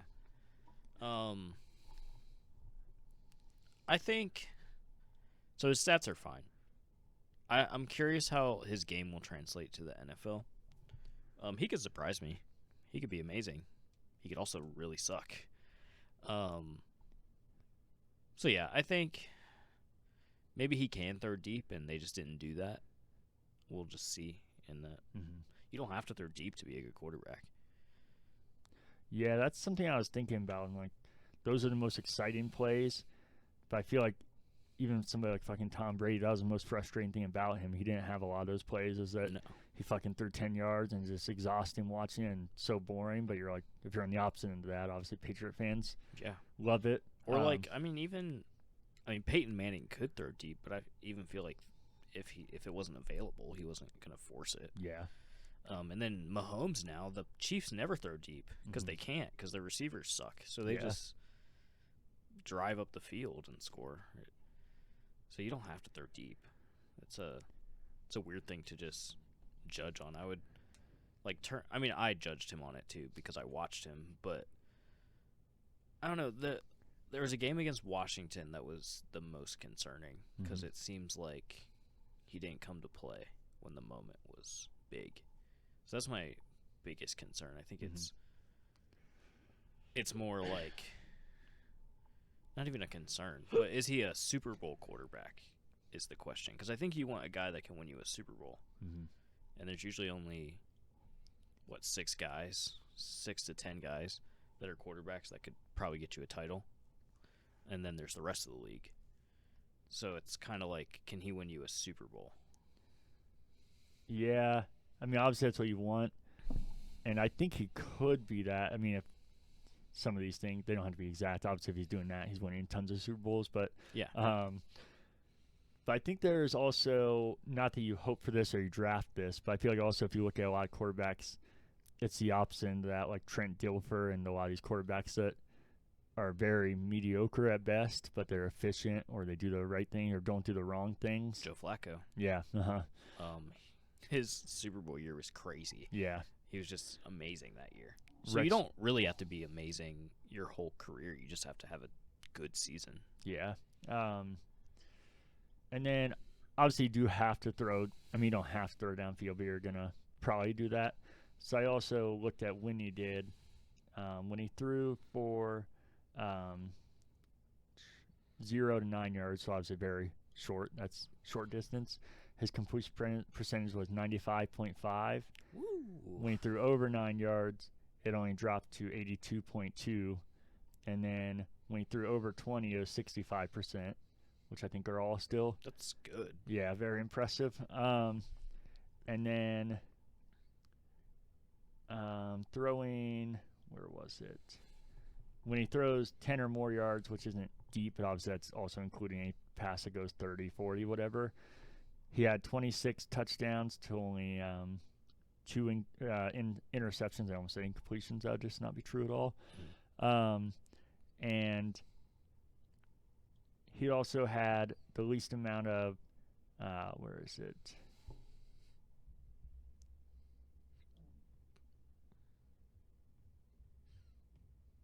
Damn it, I lost it. It was saying how when he's under pressure, he had the best completion percentage or escapability, which would definitely help in the Broncos system right now. Um, and then you saying he didn't show up in that game is surprising because I feel like that was one of the things I liked about him. He seems super mature and level-headed, which is not always the case with people coming out of college. Mm-hmm. He's already married. He's 24, I believe, and he's played more college games than any college quarterback in history because of COVID. So he should, in theory, be the most ready to come in and play. Yeah, 24 years old. And he also had last year the highest completion percentage in NCAA history. So, How are his hands? how are his hands? Yeah. Is this a reference to something? Yeah, Kenny Pickett. I was gonna say it sounds so familiar. Yeah. Um, They criticized Kenny Pickett because his hands were small. yeah. So Yeah. that's why I had to ask. No, I hear you. And Bo Nix, the comparison as far as his play style, not that he's gonna be this. The person he gets compared to the most is Drew Brees, and obviously that's who shined with Sean Payton. And Drew Brees was a good quarterback for Sean Payton. I'm not acting like Sean Payton made him good, but he definitely went to another level with Sean Payton. And yeah, we'll see with Bo Nix, especially because this is kind of Sean Payton's team now. Not necessarily the first year. It's going to take time to see. But if he ends up being good, I mean, Drew Brees went to the next level. He had Jameis Winston play his best season ever. Yeah. Taysom Hill looked good. Russell Wilson went from being a quarterback that nobody thought should be even a starting quarterback to having top 10 stats in almost every category. So, yeah, until I see otherwise, I'm a lot more excited than I thought I'd be, especially getting Bo Nix, because I was kind of stuck in now, like, fuck, we're going to have Bo Nix, aren't we? Yeah. So, and then I like the draft as a whole, which we can get to, but obviously he was the biggest piece, and the part I had a lot of thoughts about. I mean, he was my least favorite quarterback in the draft. Mm-hmm. Well, no, Caleb Williams is my least favorite. But he could be good. I don't know. Yeah. It's like the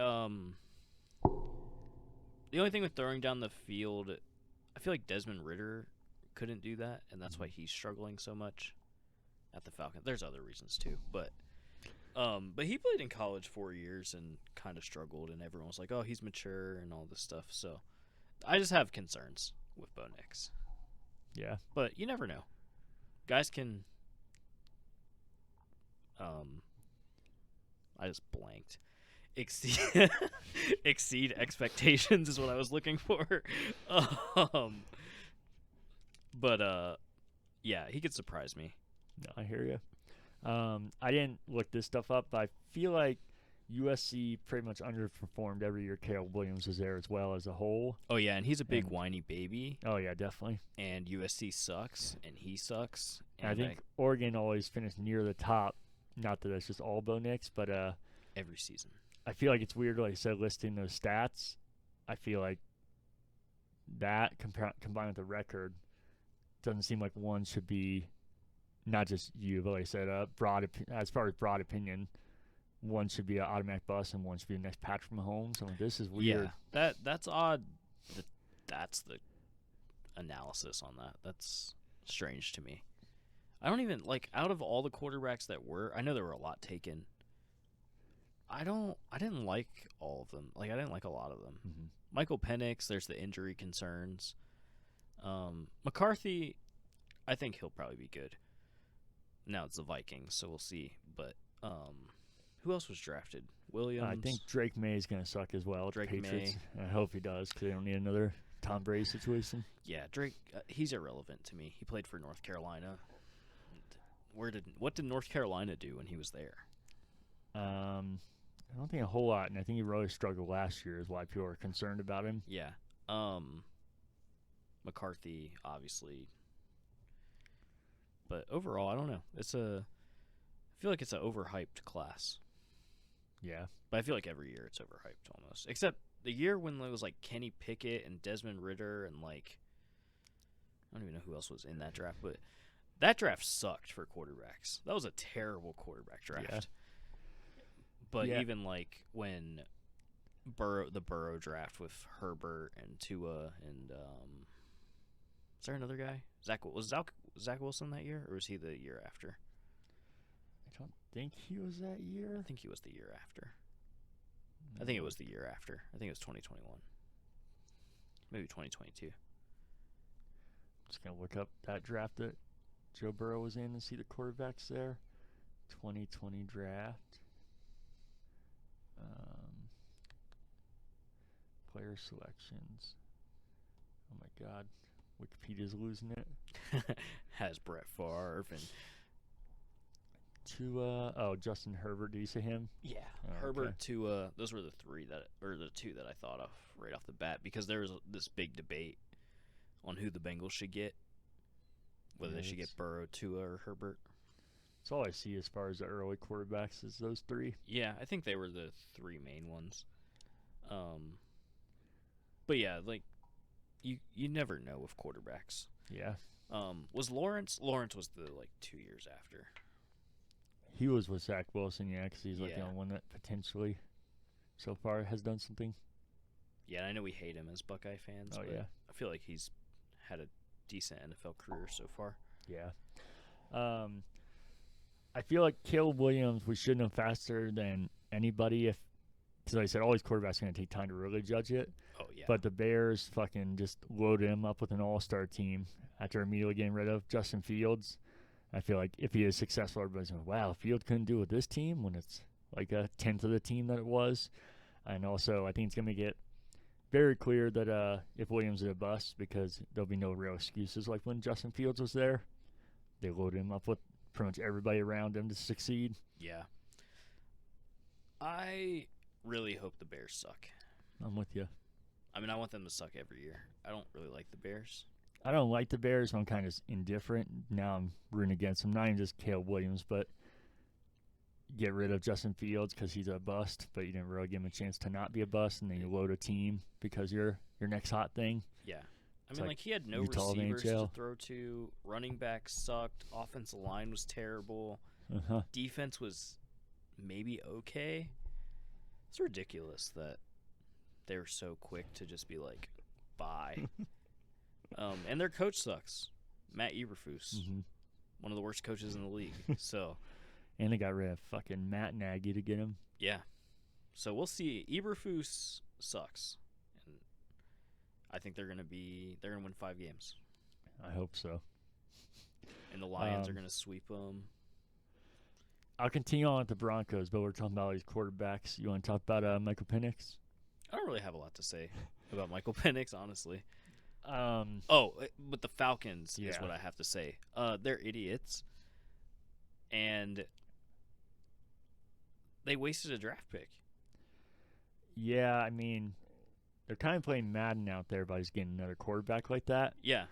And on one hand, I mean, I get it because Kirk Cousins one wrong hit and he's done. But I don't think you give him that kind of contract if that's the kind of quarterback you're playing for. Yeah. And I don't know if you heard the GM interview with the GM of the Falcons. This was the craziest thing I've ever heard because I feel like you're not going to sell it like that, but I feel like that's how you would rationalize it. But he said, listen, it's a great issue to have if we want Kirk to play here 4 or 5 years. If he plays here 4 or 5 years, we're successful. We have Michael waiting in the wings. He gets 4 or 5 years of experience. I'm like, 4 or 5 years is already crazy when these players are coming out at a normal age. But Michael Penix Jr. is, of course, not going to load. It's like 24, right? 23? I think 24, I believe. So, 24. So, yeah, he's it's perfectly okay if he's 28 or 29 years old by the time he plays football. That is insane. He's got 4 or 5 years of experience. That's crazy. And I thought it was funny, though, because the Braves were playing on Sunday Night Baseball and Kirk Cousins was there. So they interviewed him. He was like all excited and like, yeah, I'm happy to be the quarterback here and like I'm going to be the guy. And they just go and draft Michael Penix. Like, how would you feel after that? It's ridiculous. You pay him that much money and draft a rookie. Yeah. I didn't think they should have signed Kirk Cousins in general. Like Especially that contract. Yeah. I don't think he's a bad quarterback. I just don't Yeah. think. Again, he's not going to win a Super Bowl, and definitely not the Falcons. So, I mean, we'll see, I guess. But have you ever seen an awesome video of Kirk Cousins? I mean, it does stuck thinking about him in that position, but have you seen his loyalty video before? no, I haven't. It's so awesome. They cut it together 3 clips of him talking about how much he loves Washington, and this was at the time, so I'm not being offensive. Don't worry. He's like, listen, I love Washington. I want to be a Redskin my whole life. I want to retire a Redskin. And then it cuts. And, listen, I don't want to be anywhere except Minnesota. I want to be a Viking my whole life. I want to retire a Viking. And then it cuts to Atlanta, and he's saying the same thing. Well, how do you do this 3 times and not realize that you've already done this? That's crazy. He basically said that to the Braves announcer or the ESPN announcers during the Braves game. He was like, "Yeah, I really like the Falcons. I like Atlanta. Blah blah blah." And I'm like, so that's crazy that he basically did that before. Yeah. And before. And before that. Probably did when he was in Michigan State, too. I want to retire, Spartan. Well, you don't retire here, Kirk. Still want to. That's crazy. So, yeah, I was very confused about that pick with the Falcons. And that's all I got. I don't know. Yeah. We'll see. I mean, Kirk might be gone in week 2, and then Penix gets his experience. Yeah, that's why I don't think he's waiting 4 or 5 years. I just think that's an absolute insane thing to say, especially on TV. I mean, it's insane to say, but maybe like behind closed doors, you're like, hey. But to say that to your fan base is insane. And to the guy you just drafted, wait, what the fuck? Well, we know what Falcons do. Beat dogs? Oh, yeah, they do that. Do. Yeah, I only thought that because I saw a funny video. It said it was really sad dogs panicking, and they said when they see that the Falcons took a Michael in the draft. I was like, oh, Jesus. That's probably why they took him. They're like, oh, it's a left-hand. He's left-handed too, right? Yeah. Left-handed, Michael. They're like, let's take him. Oh, that's crazy. He's going to have a lot of free time, too, so. Oh, no. 4 or 5 years of it. Michael Vick's already calling him. You want to hang out, dog? Wait, what'd you say? Michael Penix has a dog, and his dog hears that, and he's freaking out. Oh, Jesus. Anything else you want to say before I continue on here? Oh, go ahead. All right. I'll come back to it if I think of something else. Okay. The last thing I touched before I get on the other players, I was hoping the Broncos would trade back, if anything, and get more picks. I was kind of bummed they didn't because I think could have got some extra late-round picks. But I think it's easier said than done. I think if you know you want Bo Nix, it's not worth the risk. And it's easy to say nobody would have taken him or no quarterback went till here. But there's a lot of rumors that the Raiders were going to take him, which is extra disastrous if you know you want him and your division rival gets him. And Sean Payton was saying how they were going to take Patrick Mahomes at the next pick after the Chiefs with the Saints. And they had it lined up. And obviously it's ridiculous to say that now to be like, well, yeah, you're passing Patrick Mahomes. That's way different, but nobody thought that at the time. They're just, there's a good prospect and nothing more. So I'm not saying he's going to be Patrick Mahomes, but that's a potential that you risk if you don't do that. And then he goes to Raiders, and then you have another Patrick Mahomes. Well, not only another Patrick Mahomes, but another Patrick Mahomes in the same division on top of it that you could have had, but you wanted an extra 5th-round pick. It's just not worth the risk if that's what you know you want. Yeah. So I get it, even though I would want more draft picks. I was like, yeah, it's hard to argue that. So I know who you want. It's not worth the risk. And then the Broncos didn't have a pick till a 3rd round. They took Jonah Ellis out of Utah, edge linebacker, which I think their linebackers are pretty good, but doesn't hurt to have depth. And his highlights were pretty crazy. I heard he struggled against the top teams, which is or the biggest guys, not necessarily top teams, but like the biggest players, which is a concern, obviously, but hope it's something experience will get out of. The 4th round, they took Troy Franklin out of Oregon, wide receiver, Bo Nix's top target, which I didn't know this. That's who the Bengals. That's the Instagram I follow. He wanted him to take that. Oh, guy. really? Yeah. Yeah, he looks crazy, and I was like, that I think is a really good idea to combine with a quarterback that is coming in like that to give him a target that he already knows, and not just a target because he's a target, but he was their top target. Yeah, so they have chemistry and stuff. It's like Burrow and Chase. Yeah. Because they played that national championship year. I guess I saw a tweet from a guy I follow, Broncos reporter, and he said it's the first time in team history they've ever done that, taking a quarterback that's played with a receiver at the same time. That's That's crazy. That's interesting. Yeah. And then the 5th round, they took Chris Abrams-Drain, quarterback from Missouri. So he probably – I feel like I knew that name. I feel like I fucking probably knew it because of the Ohio State game. Yeah, the guy who started for Missouri? That guy? Or the cornerback. Oh, the corner. I thought you said quarter. No, I realized when you said that it might have been that. But no, they're projecting him to be way higher in the Broncos. They have Patrick Surtain, so obviously they're set on that end. Yeah. But the other cornerbacks have potential, but they're all younger. So there's obviously another younger one, but it's probably a good idea, especially for somebody that fell and expect to take higher. I think Troy Franklin, a lot of people were thinking were 2nd or 3rd round as well, and he went to the 4th. Yeah. Which is something I think the Broncos usually do the opposite. They usually get criticized for reaching, but it seems like a lot of these players fell and they took. Yeah. Especially this next one. Oh, no. Went away right when I was going to say it. There we go. Audric Estime from Notre Dame, running back. I know that guy. Yeah. Yeah. Do you remember what he looks like? It's ridiculous. Not like face-wise, but like body build. I think so, yeah. It doesn't look real. It's ridiculous. He looks a similar body build between like Marshawn Lynch and Derrick Henry. Not that he's going to be those, but that's a ridiculous body coming out of college to have like that. Oh, yep. Yeah, this dude's he's got potential. Yeah. You said 5th round is where they got him? Yep. That's a steal. That's what I was thinking because I think very low risk and very, very high potential reward there on a running back field that is already pretty good, and I think looked even better as the offensive line improved throughout the year because I feel like that was their main struggle. Yeah.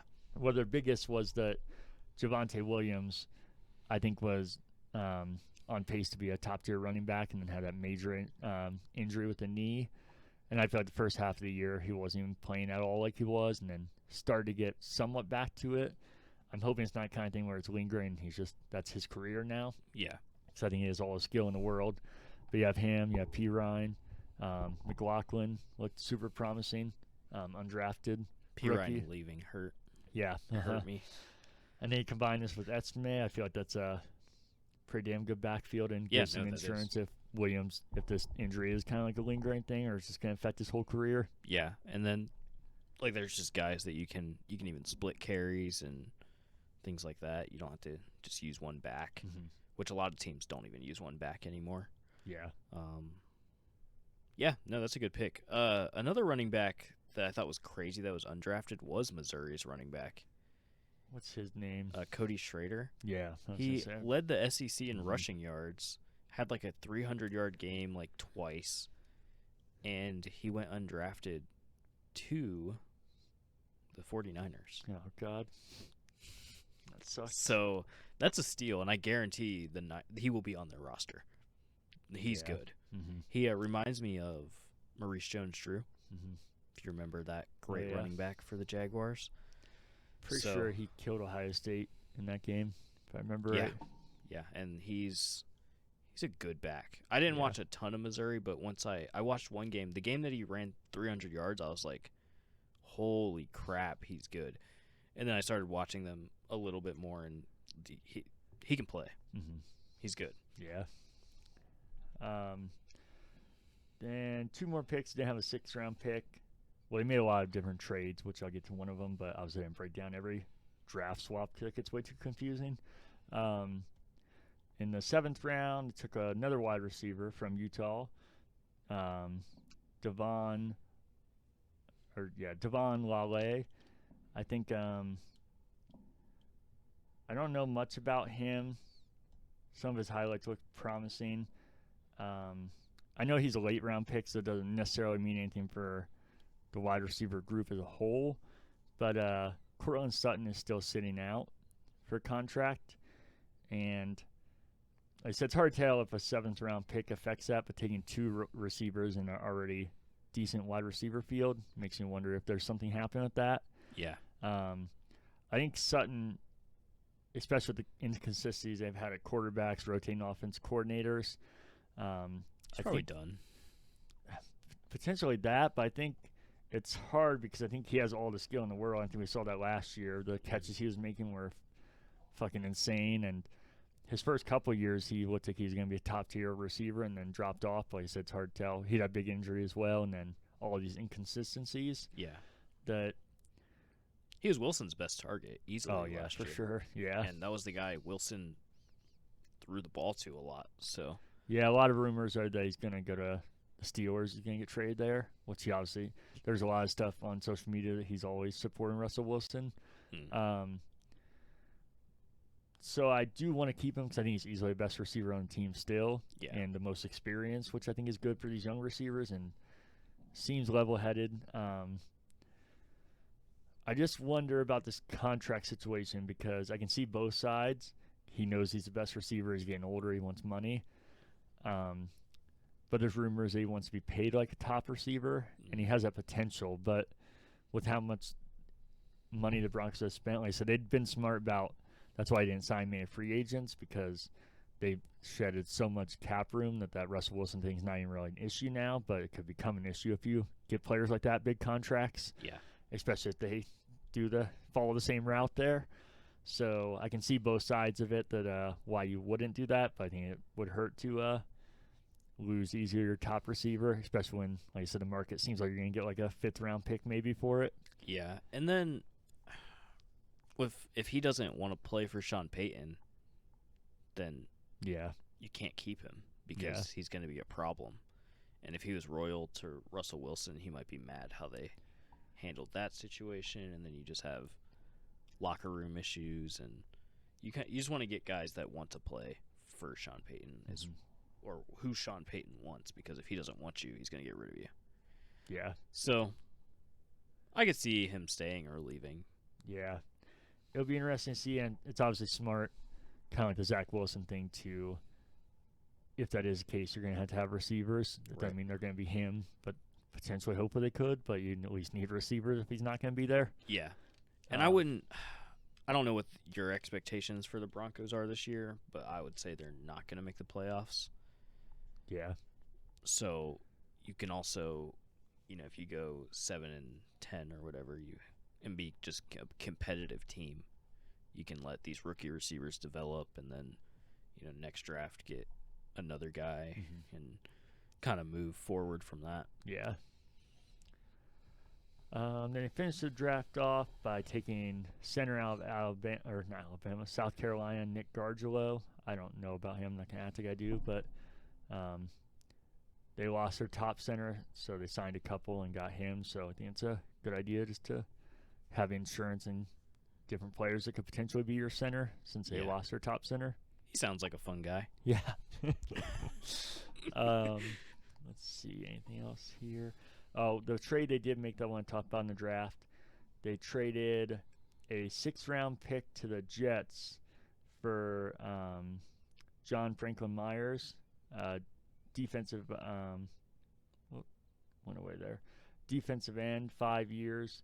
Was a 4th-round pick by the Jets. Recorded 135 sacks, 21 tackles for a loss, and I was gonna say they don't have his sacks there. 20 sacks, so not insane, but productive, especially for a 6th-round pick. Do you mean tackles at the beginning? For him, you mean? Yeah, you say 125 tackles. What did I? You said sacks. Oh, did I? Because I'll just be like, what the 135 heck? tackles. No, his sacks were 20. 4 sacks a game.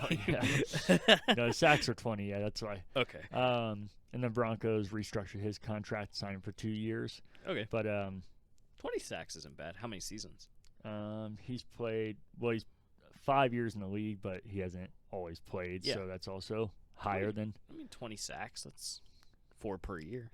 Yeah, probably more than your going to get on most 6th-round picks, especially for somebody that's already, their quality. 6th-round picks are unpredictable. Yeah. A lot of people are saying the Jets didn't want to do it. There was a money thing, so they got screwed, but that's what kind of like the Broncos had to do with Russell Wilson. That's why the Steelers benefited from it. So I think that's a good sign of the other team. It's not something they wanted to get rid of. Yeah, he's probably like a rotation lineman, but you need those guys because not everyone you can't play 3 downs in a row. Yeah. At defensive line, you always need a rotation. Yeah. You have anything else from? Well, actually, I have one thing from the NFL. You hear about the rumors about the Chiefs moving? No. They're threatening Kansas City because they're not getting taxpayer money to build a new stadium, and that's what I'm talking about. The one of the most successful, and you know how much I hate the Chiefs. Yeah, and they've won like so many Super Bowls, and one of their threats is to move. Because if you've never been to Kansas or Missouri, they're literally next to each other. Yeah. So one of their threats is to move to Kansas. So I'm like, you're to what city? Kansas City, Kansas. There's a Kansas City in both of them. Oh, okay. So it's not like the Arizona Utah thing, but still ridiculous and still just move state lines. Yeah, and also Arrowhead. I haven't been there, but that's like one of the most historic stadiums in the league, and it gives such an advantage. That's something a new stadium's not going to do. But I think it just shows again, doesn't matter. And the Chiefs fans are always there and always pack the stadium even when they're bad, and are now one of the most successful teams, and they're threatening to move. That's what I'm talking about with this crazy shit. Yeah. It's nuts. That confuses me. Yeah. Interesting. You should see their renderings for Kansas City, Kansas as well. The stadium looks cool, but their parking situation, it's rendering, but still I feel like your renderings are to show off the potential. Their parking situation is hilarious. It's looks like you could fit like a few thousand cars in there, and that's it. Like, where are these people parking? Yeah. Yeah, I was not expecting that at all. Yeah, you can look it up. It's a ways off because before anything officially happens, because it's like 10 years down the line. But all this stuff always gets figured out way in advance. So doesn't mean it's not happening or that's not a bad sign. And you can look it up. It's on most of the major websites. You don't have to like find a guy's opinion on Twitter or something. They put out. There's a reason the team put out official renderings and everything. Yeah. Well, we'll see what happens with that. Yep. Anything else NFL you want to talk about? Trying to think. I didn't have a lot of notes about the NFL just because we're in the off season. I mean, I'm excited for football always, but we're still a couple months out, so it's hard. I don't even think the schedule's out yet, right? No, it is coming out this month. They haven't set the date, so maybe by next episode, well, probably a good chance by next episode because we record bi-weekly. So by good chance by next episode we'll know the schedule. Be able to break down games and whatnot. Oh yeah, and Broncos and Bengals play this year. Yep. In Cincinnati. We'll be there. Broncos play the Browns in Denver. Steelers play in Denver, so a lot of people think they might open with Steelers versus the Broncos and Russell Wilson. Sunday Night Football. It's exciting but depressing to think about because just 2 years ago it was the same thing in Seattle, and it was the future of the Broncos, and now we're here. Yeah. I will say this is you said how we're far away from football. It's true, but I haven't been this excited for football in a long time. Not just because Broncos got a new quarterback, but like I said, I was kind of just like dreading. I was like, that's who they're going to get. But the more I looked into it, the more I got excited. I even played Madden the other day, but then just got sad because I didn't have Bo Nix or Troy Franklin or any of these people I just had. Well, I started Jared Stidham, actually. Oh, I benched him for Russell Wilson, but I still was like, God damn it. And I'm throwing Jerry Jeudy. I'm like, this isn't Jared right. Stidham guy now? No, that's who they started by default, and I benched him for Russell Wilson, but that even felt weird because I'm like, I brought in Russell Wilson to save the day. This is all messed up. I've been playing the show a lot. Oh, yeah? Just a baseball mood right now. I feel you. Happens every year.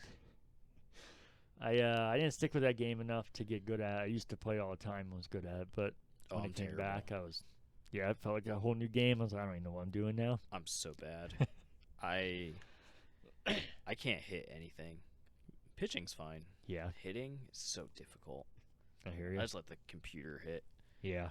most of the time. Sometimes I'll hit, but it's a difficult game sometimes. Mm-hmm. Yeah, Madden. I have mixed feelings about Madden these days. We need to start our league. That's what we need to do, our Madden League. You gonna get NCAA? Yes. I'm not even a Madden hater. I just really hope they don't keep the template of Madden and transfer to NCAA. That's my fear. I think they'd be smart enough. I would hope they are to know that. Because everybody's like, well, that's what they used to be, but they didn't. They definitely played different, even if they definitely shared mechanics and to cut down costs and everything. But they definitely played. They played way different. Yeah. One, they're both arcadey, obviously, but one compared to each other, NCAA felt like an arcade game compared to Madden, more simi. Yeah. That's the league we should start. NCAA. We can all be in the Big Ten. So we'll all want to be the Buckeyes, though. Be like Rutgers, and you can't pick the Buckeyes. That's the rule. That's depressing. Every other team can be Minnesota, Rutgers. Well, now you can almost pick any team in college then. Yeah. They're all there, the SEC. Everyone's in the Big Ten. Uh-huh. Yeah, I think that would be fun. Yeah. So, yeah. All right. XFL, you got anything about that? I don't, because that doesn't exist anymore. Oh, not XFL. No, I know. That's still what I had to stop UFL. myself from calling it. They should have kept it the UFL. Or, God damn it, the XFL. Not much. I got the Battlehawks are 5-1 now, first in the XFL conference. That still does exist, so we got that living on. Because of AJ McCarron. That's right. Beat Houston 22-8, and I haven't got as much as I haven't got to watch as much as I would like actually, but I've always been checking the score if I can't watch it because I do Yeah. want to watch. I want to watch, but sometimes the games are on at 1 p.m. and Yeah. with night shift, it's just not. Or they're on at the same time as the Celtics, and I can't justify that over basketball. Yeah, I can watch the Saturday games a lot, but a lot of them are Sunday at 1, and I work, so that's a no-go. Yeah. But that's all I had for the UFL. Go Battlehawks. That's right. Caca is the law, as to say. Oh, is that a thing? Yeah, it's I do ironically. It's like the Let's Ride. Yeah. But yeah, if in the arena or the stadium, they all scream caca, and then the caca is the law. Derek really likes it. He hates it. It's crazy, though. I was looking at tickets for UFL games. I keep wanting to say XFL. I know, yeah. Have you seen Michigan tickets? Yeah. How ridiculously cheap they are compared to, like, Battlehawks. Uh-huh. I think it's funny. And they only open the bottom sections in Ford Field, I think is where Yeah. they're playing. Mhm. So, interesting. Yeah, maybe they shouldn't put it in a city that has a professional team in that exact stadium. Maybe put like 3.5 hours south in a team that doesn't have professional. Yeah, something like that. And, like, Yeah. St. Louis had a professional team, so it makes sense that they have, like, the most fans. Yeah. I guess that's one thing I could say because we didn't get our AFL team like we should have. Mhm. I don't know if you saw the AFL. It's bombing hard. Ooh. Not even necessarily the product. It seems like it was totally mismanaged and there's a lot of lies and a lot of teams are already trying to like shut down. So Dang. kind of glad we didn't get a team Yeah. because I feel like I would have just been more depressed now. And everybody's like, see, Columbus can't work for football, but it's always the situation, not the team. Yeah. It'd be cool if we got a UFL team. It definitely would. I would instantly get a season ticket and a jersey and a hat, and I'd be at the old Crew Stadium or the Dot. And I think those stadiums are, like I said, I know I said it before, but they told like 20,000. You would sell those out or close to like every game. If you got an Ohio State quarterback in there or something, it'd be, yeah. Oh, heck yeah. Especially a new stadium is designed so well. It'd be fucking awesome to be football in there. One day. Yeah, Michigan's not doing too well, I hear. You're moving down. And They suck, set. too. Aren't they, like, one of the worst in the league? Let's see here. I kept that up. The UFL. They're 4-2, so they're second in the USFL conference. That's a shame. The Stallions are the undefeated team, 6-0. Oh yikes! The Arlington Renegades, Bob Stoops' team, 0-6. Woo. The only winless team. That's rough. But not the Roughnecks, who the Battlehawks beat. God, some of these names are horrendous. Um, Yeah. It's an interesting league, though. yeah. I wish it wasn't always at 1 p.m. because I probably would watch it more. It's also weird that it's like smack in the middle of like March Madness and Yeah. baseball's like getting started and then playoffs for hockey and basketball. Mm-hmm. So it's kind of hard to be like, I want to watch this sport or I want to watch this one because not necessarily like in a football mood right now. Like I love football, but my brain is focused on other sports right now. Yeah, I hear you. Anything else football related? I don't think so. All right, we'll get into soccer. There's not a whole lot there. You don't have anything for soccer, do you? Okay, if you don't, if Go you say, Crew. Okay, I was gonna say if you say Messi, you can just leave. Soccer. I feel like I learned something about soccer the other day. You are in Go Crew. We're making progress.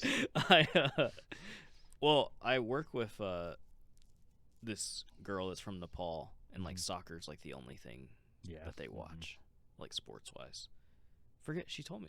I think that was just the thing. It was like comparing like how I don't care about soccer, and like that's all other countries care about. I just think that's so crazy because like she doesn't even watch soccer like that. And was just listing players that I have no idea who they are, and then I do the same thing though with other sports. It's like I just thought that was crazy. No, I hear you. Since the last podcast, the Crew has had one regular season game. I was there. Versus Montreal is the most exciting soccer score, 0-0. Woo! Which my take. I know you're not allowed to say this as a soccer fan. That's a beautiful score and it's amazing. It fucking sucks. Ties shouldn't be a thing, and 0-0 ties most certainly should not be a thing. I will say this was at least a lot of like opportunities and exciting moments, so it wasn't just like a dull game. And the Crew was starting a lot of their secondary players because they've had so many games in a short span that the crowd was really getting on them and really hating them.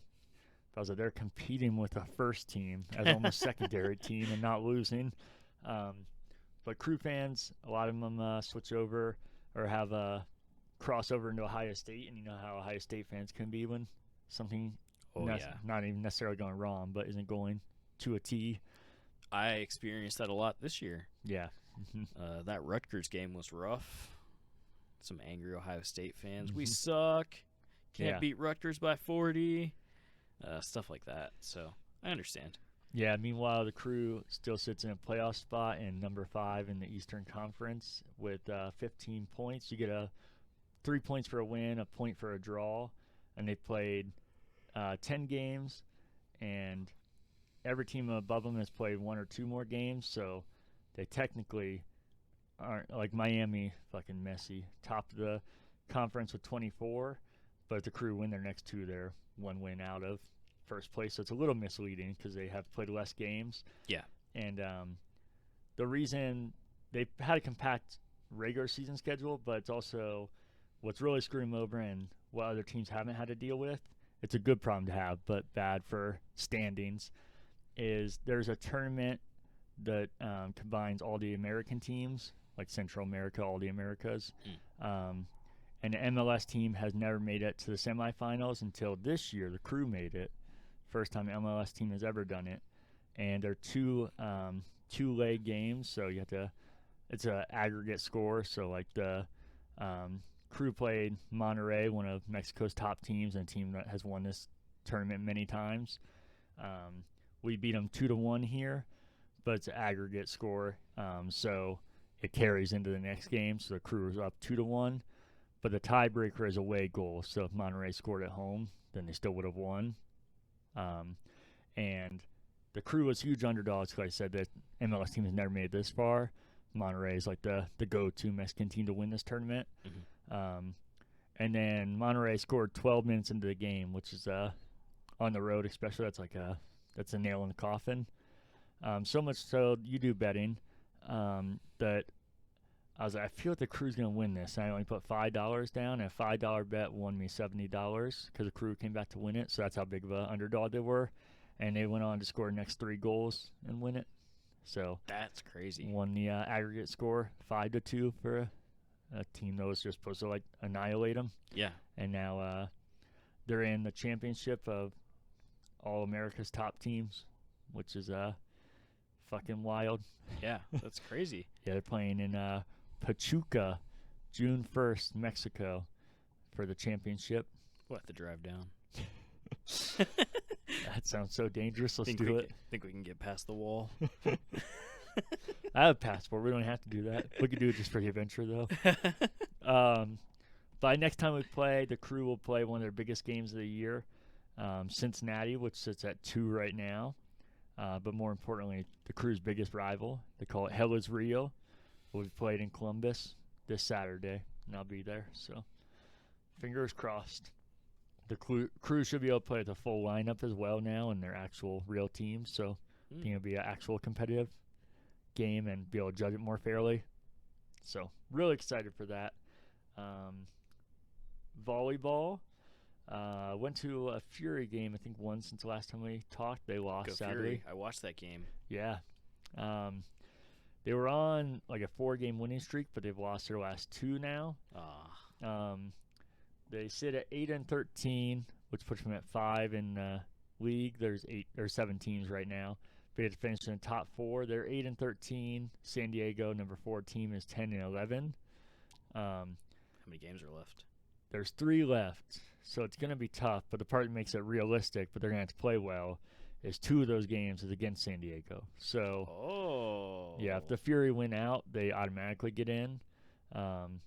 If they beat San Diego, 2 of those games, and they both lose their last one. They both be 10-13. I don't know who has a tiebreaker. It really sucked to miss the playoffs on a tiebreaker. I'm not sure. I'm not gonna act like I know what that is. Yeah. But yeah, if they win all 3, they'll for sure be in. If they each go 2-1, or if Fury goes 2-1 and San Diego is 1-2, then they'd be the same record. But I don't know what the tiebreaker would be. So I'm wondering, have they played? They've played San Diego already, right? And did they lose? I think they've played them twice because this year is so few teams. Yeah. Let me look. And the first game against San Diego starts in 3 minutes. Oh. Yeah, because they're playing on the West Coast, obviously. Forgot what I was typing. Let's see here. Like I said, it's all for naught if they don't beat San Diego even. I mean, tonight if they lose and it's decided, but if they win, they keep the hope alive. That's what we like to hear. All right, let me go through the schedule real quick. Santiago. Nope. We're going to get there. Don't you worry. Okay, we lost 1 game to San Diego. Uh-oh. We lost 1 game to San Diego. So You have to win. that makes it extra confusing, though, because if they do that, they run the table. That means they beat them twice. They lost twice. So I have no idea what it beat. They just need to win out. Yeah. That's what needs to happen, and then San Diego needs to lose another game. Mm-hmm. Well, if shit, you're right. Yep, they still have to lose 1. Yeah, win out, and then they go 0-3, and we're in. All right. Hopefully we're talking about it next time, and I'm not like 5 minutes later they lost, and didn't matter. Win and you're in. I actually had fun watching the game, though, on TV. Yeah, it's part of the draw is what your eyes see, but I told you that only carried me so far. It's not like I would keep going just for that. Yeah. But I was shocked when I watched it, and if you watch it on TV, the energy in there and the power they can hit at and everything is. And crazy. The agility they have, it's insane. Yeah. I've always watched volleyball, just in general, like on the Olympics. Usually beach volleyball, though. Mm-hmm. When 2 versus 2, it's usually what I would watch. But I don't know. It's a fun sport. Yeah. So. I feel you. I mean, it's not like I don't follow any of the players, but yeah. Olympics, that's all I would watch. Volleyball and tennis. Yeah. Tennis is a fun sport too. You never watched hockey in the Winter Olympics? No. That's some good shit. Not a hockey guy. Yeah. I just know a lot of people. I watch snowboarding. So I know a lot of people not only liked hockey during the Olympics, but would like get parties together, but they wouldn't even be able to tell you Blue Jacket players, but they're just all about the Olympic hockey. Like there's Blue Jacket players on the teams, and oh, I didn't know that. This is so weird. And next Winter Olympics, the first time NHL players have been back in the Olympics for a long time. Cause do they do countries? Like they still? Yeah. Oh, okay. But they're using college players for a lot of time, or for a last few of them. So it's been fun, but it's been totally different because that's kind of supposed to be the point of the Olympics. It brings your highest skill, and if you're being college kids, are not the highest skill. The highest, yeah. Yeah. Lacrosse, we still need our team. The Mammoth indoor lacrosse team in Colorado is usually one of the best teams that didn't make the playoffs. The Colorado Outlaws or Denver Outlaws are going to be starting soon, so maybe touch on that, but that's all machine. I got. Bring back the machine. That's right, buddy. Anything else? Oh, for volleyball? In general, no, basketball. Yeah, we got to talk about the I knew NBA. there was something else, but I have something different in my order. That's why I was like, what am I missing here? NBA, yeah, let's talk about this. The Celtics Let's not. beat the Cavs by 25 points while we were doing this podcast. Let me just look at, I got to look at some stats real quick. Top scorer for the Cavs was Donovan Mitchell, as usual, because everyone else on the Cavs sucks. The Celtics' top scorer was Jaylen Brown. He scored 32. Derek White had 25. Peyton Pritchard had 16. Who's the second? Second guy on the Cavs was Mobley at 17. I have some things to say about the Cavs, and you might not like it because you claim them as your team. They can't score 100 points. Hey, they did their last game. Yeah. But their other games, I gotta look at some stuff because they struggled against the Magic. Yeah. Mm-hmm. Okay, every time they scored 100, they won. Except, okay, they scored 100 twice, won those games. In their losses, they scored 96, 89, 83. 83 is bad. Oh, yeah. Against the Magic. Yeah. I thought the Cavaliers would win. I told you I was playing up how confident I was, though, especially because I don't trust Cleveland in anything. I kind of have to like them by default. But when they lost Game 6, I was like, it might be over. Because I was already like, I don't know about this. So my thoughts on this series, for some reason they blacked it out, too, because it was on NBA TV. Versus they didn't put it on TNT and ESPN very often for this series because it was kind of like the series that everyone just pushed to the side. The Cavs sucked on the road. They were like atrocious. Like go up 2-0, and then I was like, you know what? I'll bet on the Cavs in Game 3. I was like, they'll come to play. Then they got destroyed. Like, it was bad. They lost by 39, but they were down by like 50 at one point. Yeah. Mm-hmm. And then Game 4, I was like, I'm not touching it. And they got blown out again. And they didn't score 90 points. Like, that's crazy. They sucked on the road. So I thought with this series, I was like, okay, the home team's going to win. Like, whoever... And that's exactly how the series went. Whoever was home won. Yep. So... They can't do that against Boston. So the game you're going to is going to be a loss because they're going to win at home. Well, Celtics are a different animal than the Magic. I think the Cavs are getting swept. They'll win at least one. They'll get one. I'm surprised you think you might be playing it up. I'm surprised you think their whole team sucks. 'Cause I feel like this seems like the most well-rounded team the Cleveland's had. 'Cause I feel like it used to be. Well, I shouldn't say that. For the most part, it was usually just LeBron and a bunch of no-names. I know there's a year that Kyrie Irving and Kevin Love, that team definitely not. But as a normal thing, this seems like the most well-rounded team they've had. I think their players choke. They definitely do that. We saw that last season. Sure. They're not a championship team, though, at all. They're Until not this year. They're not beating the Celtics in 7. Like, I don't think there's a realistic chance of them beating the Celtics in 7. Not in 7, probably in 5, I'm thinking. The Cavs in 5. Celtics in 5. Okay, so the Cavs are going to get one then. Maybe. Okay. I would. I could see a sweep, but they might get one. Yeah. I don't know. I don't like the Cavs that much. I don't like their team. Like Donovan Mitchell is not a number 1 player. He's not a number 1 option. Like on a title team, you could not win a title with Donovan Mitchell as your star. Yeah. The Jazz tried that for years. They got bounced in the second round every year. Yeah. So I like Garland, but he's been up and down this year. And I don't really like Jared Allen that much. And then Mobley, he's up and down. Mm-hmm. They don't really have a good bench either. Yeah. So that's a negative in the playoffs. You need bench points.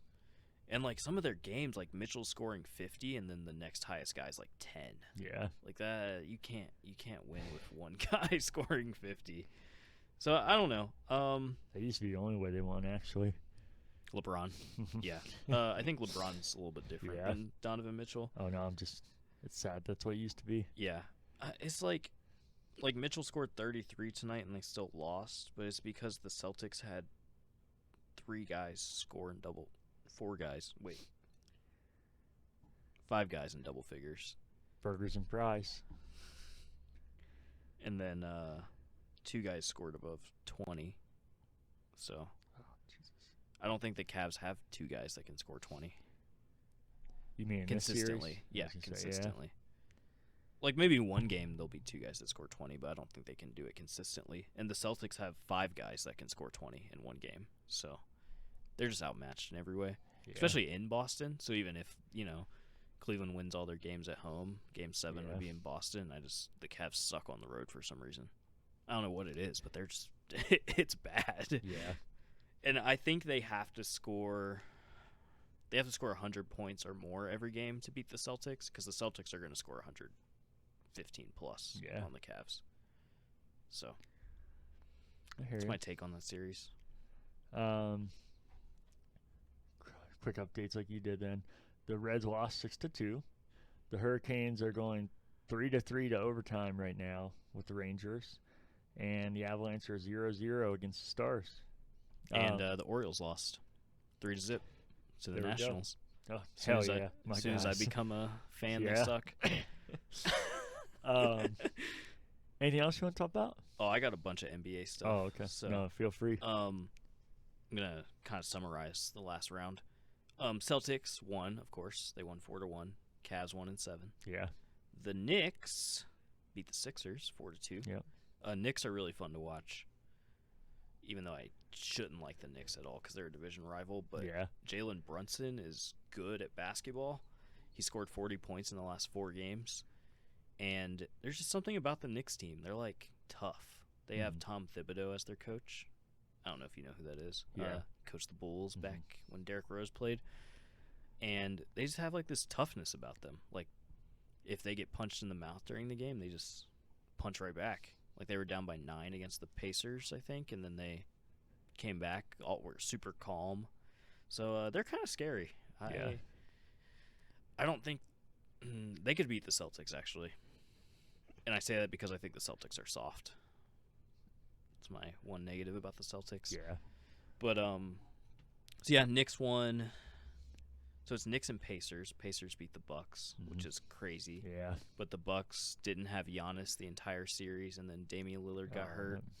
So they had no shot. Yeah. Once they went down 3-1 and then they said Lillard was hurt, I was like, oh, it's over. It's over. So the Bucks are a disappointing team this year because everyone was like, oh, they should go to the finals. They got Lillard and Giannis, and they even got Doc Rivers as their coach, but they did not perform like they should have. So they got bounced. The Sixers got bounced too, which was crazy. Yep. Because they have Joel Embiid and Tyrese Maxey, and I think they were picked to be like second in the East. Ended up being 7th, and then got bounced in the first round. It was crazy because I think Game 3 it was in Philly, and there were more Knicks fans there. It seemed like because you could hear the Knicks fans like chant, like cheering and stuff, and I was like, Yeah, I saw videos. "That's crazy." And then Embiid was like, "This is embarrassing" or something like that. It is if like if you're home court and the other, I get New York is kind of close, but there should not be more Knicks fans than Sixers fans. Yeah. So I thought that was kind of crazy. The West, the first round was kind of pathetic in the West. The LeBron Lakers, we don't even have to call them LA. They're not Los Angeles anymore. They're LeBron Lakers. They lost to the Nuggets 4-1. Go Denver. That's right, buddy. Go Jokic. I feel like I know where you're going, but We'll talk about. Yeah, it's a little sad right now. I don't know if you knew this, but the Lakers led that series 80% of the time, but I didn't. still lost Yeah. 4 out of 5. They had 2 20-point leads in game 1 and 2 and lost both of them. The Nuggets came back. I did remember there's big leads like that, but I didn't know it was that bad. I bet the Nuggets each time they went down by 20, and I mean you bet. So 25 was like a 200 payout or something. So I was living just betting the Nuggets when they were down. Yeah. But LeBron's done. You think that, or he retired? He's not retired. I was gonna say I feel I don't like think he's actually done. Did you Yeah. hear? That's why I didn't know if it was your opinion. So I don't think that's true, but No, maybe he fell for played. some clickbait. He actually played really well. Yeah. In the series. But they asked him after, I don't know if you saw the interview, where they asked him if that was his last game as a Laker, and he was Yeah. like, I'm not going to talk about that. Yeah. So now everyone's like, oh, where's LeBron going, and all this stuff. I feel like he was gonna say it either way. Yeah, definitely. Yeah. I saw a hot take, maybe not a hot take, but everyone was like, maybe LeBron, Kevin Durant, and Steph Curry should all team up for like one last run. And it actually makes sense for them to do that Oh no. because they're all playing at such a high level still. Their teams aren't amazing. So I could actually see that happening. I don't think it actually will, but if Yeah, it I did, hope I not. would not be surprised whatsoever if they Yeah. wanted to try to get like one last trophy. So I saw that. Don't really know how to feel about it, but we'll see what happens with LeBron. Yeah. I don't think he'll leave, but Yeah. I think the Lakers are going to be stupid and draft Bronny, Yeah. and we'll see what happens Probably. with that. The Mavericks beat the Clippers. Yep. The Clippers are one of the most disappointing teams. No every more year. LA in general. Yeah. They have Kawhi Leonard, James Harden, Yep. Paul George, Russell Westbrook. They have all these guys, and they always lose. It seems like. Yeah. Like every year, I think the Clippers are like, oh, they'll win the championship. Their title odds are high, and then they don't get past the first round. Yeah. So, yeah. And then Kawhi Leonard barely plays, like, ever. I think he played, like, 2 games out of the 6 for the playoffs this year. And the one game, he had 9 points. So, I think the Clippers are... I don't think they're ever going to go to the finals at this point. Yeah. So, yeah, the Mavericks won. Mavericks are fun. They play tonight. Actually, they're playing right now. They play the Thunder, who beat the... Who did the Thunder beat? Pelicans. Yeah. They swept the Pelicans. And then the Timberwolves swept the Suns. So a lot of short series Yeah. in the West, which was surprising because it's supposed to be like the toughest conference. and Yeah. all this stuff. But I like the Mavericks a lot. I like Luka and Kyrie Irving. And Kyrie Irving and Luka were great. Like, they were really fun to watch in that first round. I don't think they'll beat OKC, but you never know. Yeah, for sure. The Nuggets currently are down 2-0 Yep. against the Timber Puppies. And I'm shocked. Do you think they're done? So I think they're going to come back. I feel like you saw in the games, like you said, those standalone games, but I feel like that kind of just seems their MO even the year they won it as well. Yeah, I'm kind of concerned just because the Timberwolves seem like the perfect team to beat the Nuggets because how many big men they have, and they're just throwing so many different people at Jokic. And I don't know if you saw this, but they asked Jokic, like, how would you handle that? Like, how are you going to adjust? And he's like, just clone me. So that there's two of me, and I thought it was so funny. But yeah, they have Rudy Gobert and then Karl Anthony Towns, and they have Naz Reid, and they're just throwing all three of them at Jokic, and it's kind of messing up their offense. And Mike Conley is playing crazy good. Yeah. And Anthony Edwards is turning into prime Jordan. He's like scoring 40 points a game, and he's only 22, but he's really good. So, a little concerned. Obviously, the Nuggets are the reigning champs, so they're not going to get swept. But they just dropped 2 at home, which is difficult to come back from. Yeah. They're obviously, I feel like even though they're the defending champs, are the underdogs now after that start. But for sure. I don't know. I feel like there's just something, they just always seem to find a way. Like you said, the Laker games, the last year being down 3-1. Yeah, I don't know. I think they could definitely come back, and obviously they have one of the best players in the league on their team. So, I mean, he's going to score 40 at some point. Mm-hmm. I think the Timberwolves have the best defense in the league. So you just have to – you need to make it nasty. You got to play tough defense too. Mm-hmm. And it's got to be like a 95-90 type of game. Yeah. So I just think – I think the matchup is bad for the Nuggets. Not saying they can't win. No, I just think that's the worst second-round matchup they could have got. Yeah. Oh, yikes. The Avalanche are down 2-0 now. Yeah. That didn't take long. So, yeah, I could see the Timberwolves beating them. They really wanted OKC in the second round is who you would have wanted to play because OKC's smaller. Because I think the Timberwolves would dominate OKC just size-wise. Because the Thunder play a small lineup, and you just don't see these two center lineups ever in the NBA. And that's what the Timberwolves run all the time. And then Karl Anthony Towns can shoot threes also. So, yeah, and they have Rudy Gobert in the middle, and they just block shots like crazy. Yeah. So, we'll see. I think the Nuggets have a really good coach, though, and they just have to figure out how to adjust, and they'll figure it out. I hear you. So, yeah, I think that's everything for... Well, the Knicks went up 1-0 on the Pacers last night, and then... I think that's everyone that played. The Nuggets and Timberwolves, and then Mavericks and OKC starts tonight. So. Yeah. All right. Anything else sports-wise or in general? I don't think so. I think that's all I had. All right. I believe I was first last time with the pizza rating, correct? Yeah. All right. Feel free then. So, Bellacino's, I have a history with this pizza place. Usually it's amazing. I think this is the worst one that I've had at Bellacino's. And it might be the light sauce. That might be the reason. I also think the crust is really dry. Well, I don't want to. Do you want me to go in here? I don't want to interrupt your rating here. Oh yeah, let me get my number and then you can interrupt. I'm gonna give it like a 6 out of 10. I will before you lock that in. I know you said you want to base it off of the pizza as you know. Is that your rating, or you don't want to do that? Oh, like from the past? Well, like combining it. Like if I go from the past, like I've had 10 out of 10 pizzas from this place. Okay. Like really good pizza. Yeah. I don't know. This one, like it still tastes like the crust was dry, and maybe the light sauce has to do with that. But I did not like the crust at all. Middle pieces were better, but I didn't like the crust. I gotcha.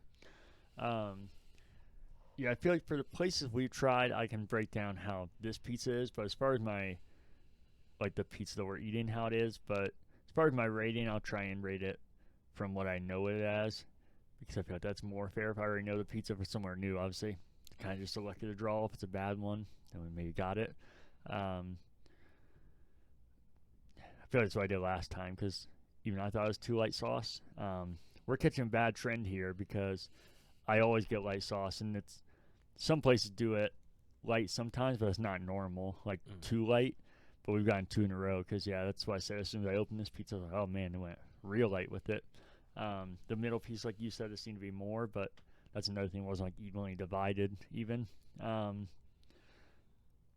think the crust was harder. I don't think this pizza sits well. It wasn't that long, but I think that's the issue with the crust. I don't think it's the light sauce.